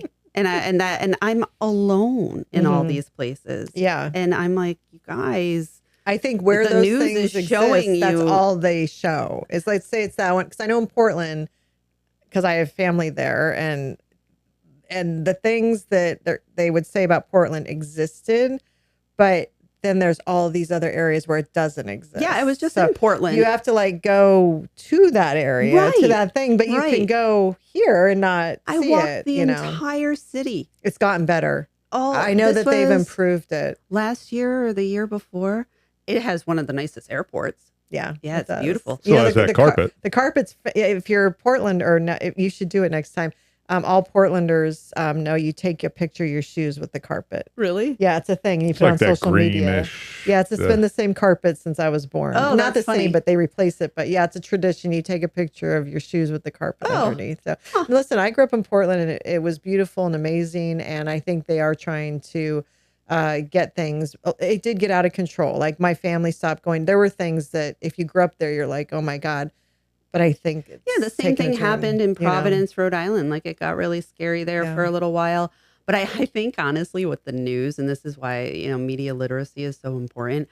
I think they kind of like replay the same videos over and over again. It's kind of like when they show like fat people walking down the street and cut their heads off, you know, it's like that type of B-roll. Like B-roll. Yeah. And that's what they're showing all the time. Yeah. And it's just like, it takes people like my mom and just sends her into the stratosphere and really riles her up. And and it unhealthy. affects mental health. Big on time. both sides. Both sides of mental health starts getting, because my aunt and uncle would only watch MSNBC and nothing else. And that's like if you're watching Fox News and nothing else, like you can get totally stressed out in these It's polarizing. Oh, yeah. And it's like, no, you got to unplug. It's all get in. It's in. Get in the. It's that's all why I'm like curated moderate. rage. You know, well, when I would go to the gym before because I put a gym in my house, but when I would go to the gym, I would specifically like go and watch Fox and CNN right side by side and see both things, and they're just pumping out fear in two different directions. And I agree with you. I do think it's like get people hooked, get them scared, get them watching, you know, all of that stuff. It's control. Everything is about addicting everybody. Yeah. And if you go out into your life, you don't encounter any of the things that are discussed. No, I know. That's what I keep trying to tell my family all the time. No. I'm like, and you're out there. I am literally here, boots on the ground. You're out there, boots on the ground. Reporting. Everyone's you can smile. If you smile and are friendly to people, they smile and are friendly back. So we got way off topic, but this has been awesome. I mean, I think we covered. Did we cover it all? I think so. We did. I mean, is it another 5 hour? Oh my God. It is 8:45. Yeah. Oh, I believe it. Oh my God. We did take a brief break. Yeah. This will be another 5 hours. Here. Yeah. Yeah. Okay. Well, let's wrap it up and then we can have a drink. Yeah. But to listeners, I'm sure there's some people who have some comments and thoughts on this episode, and we welcome them. And definitely, we would love some discussion about this and some back and forth. So don't feel hesitant about sharing your opinions on this topic, because I think the more we all discuss it and bring it to light and normalize the discussion around this, that will be the shift, hopefully.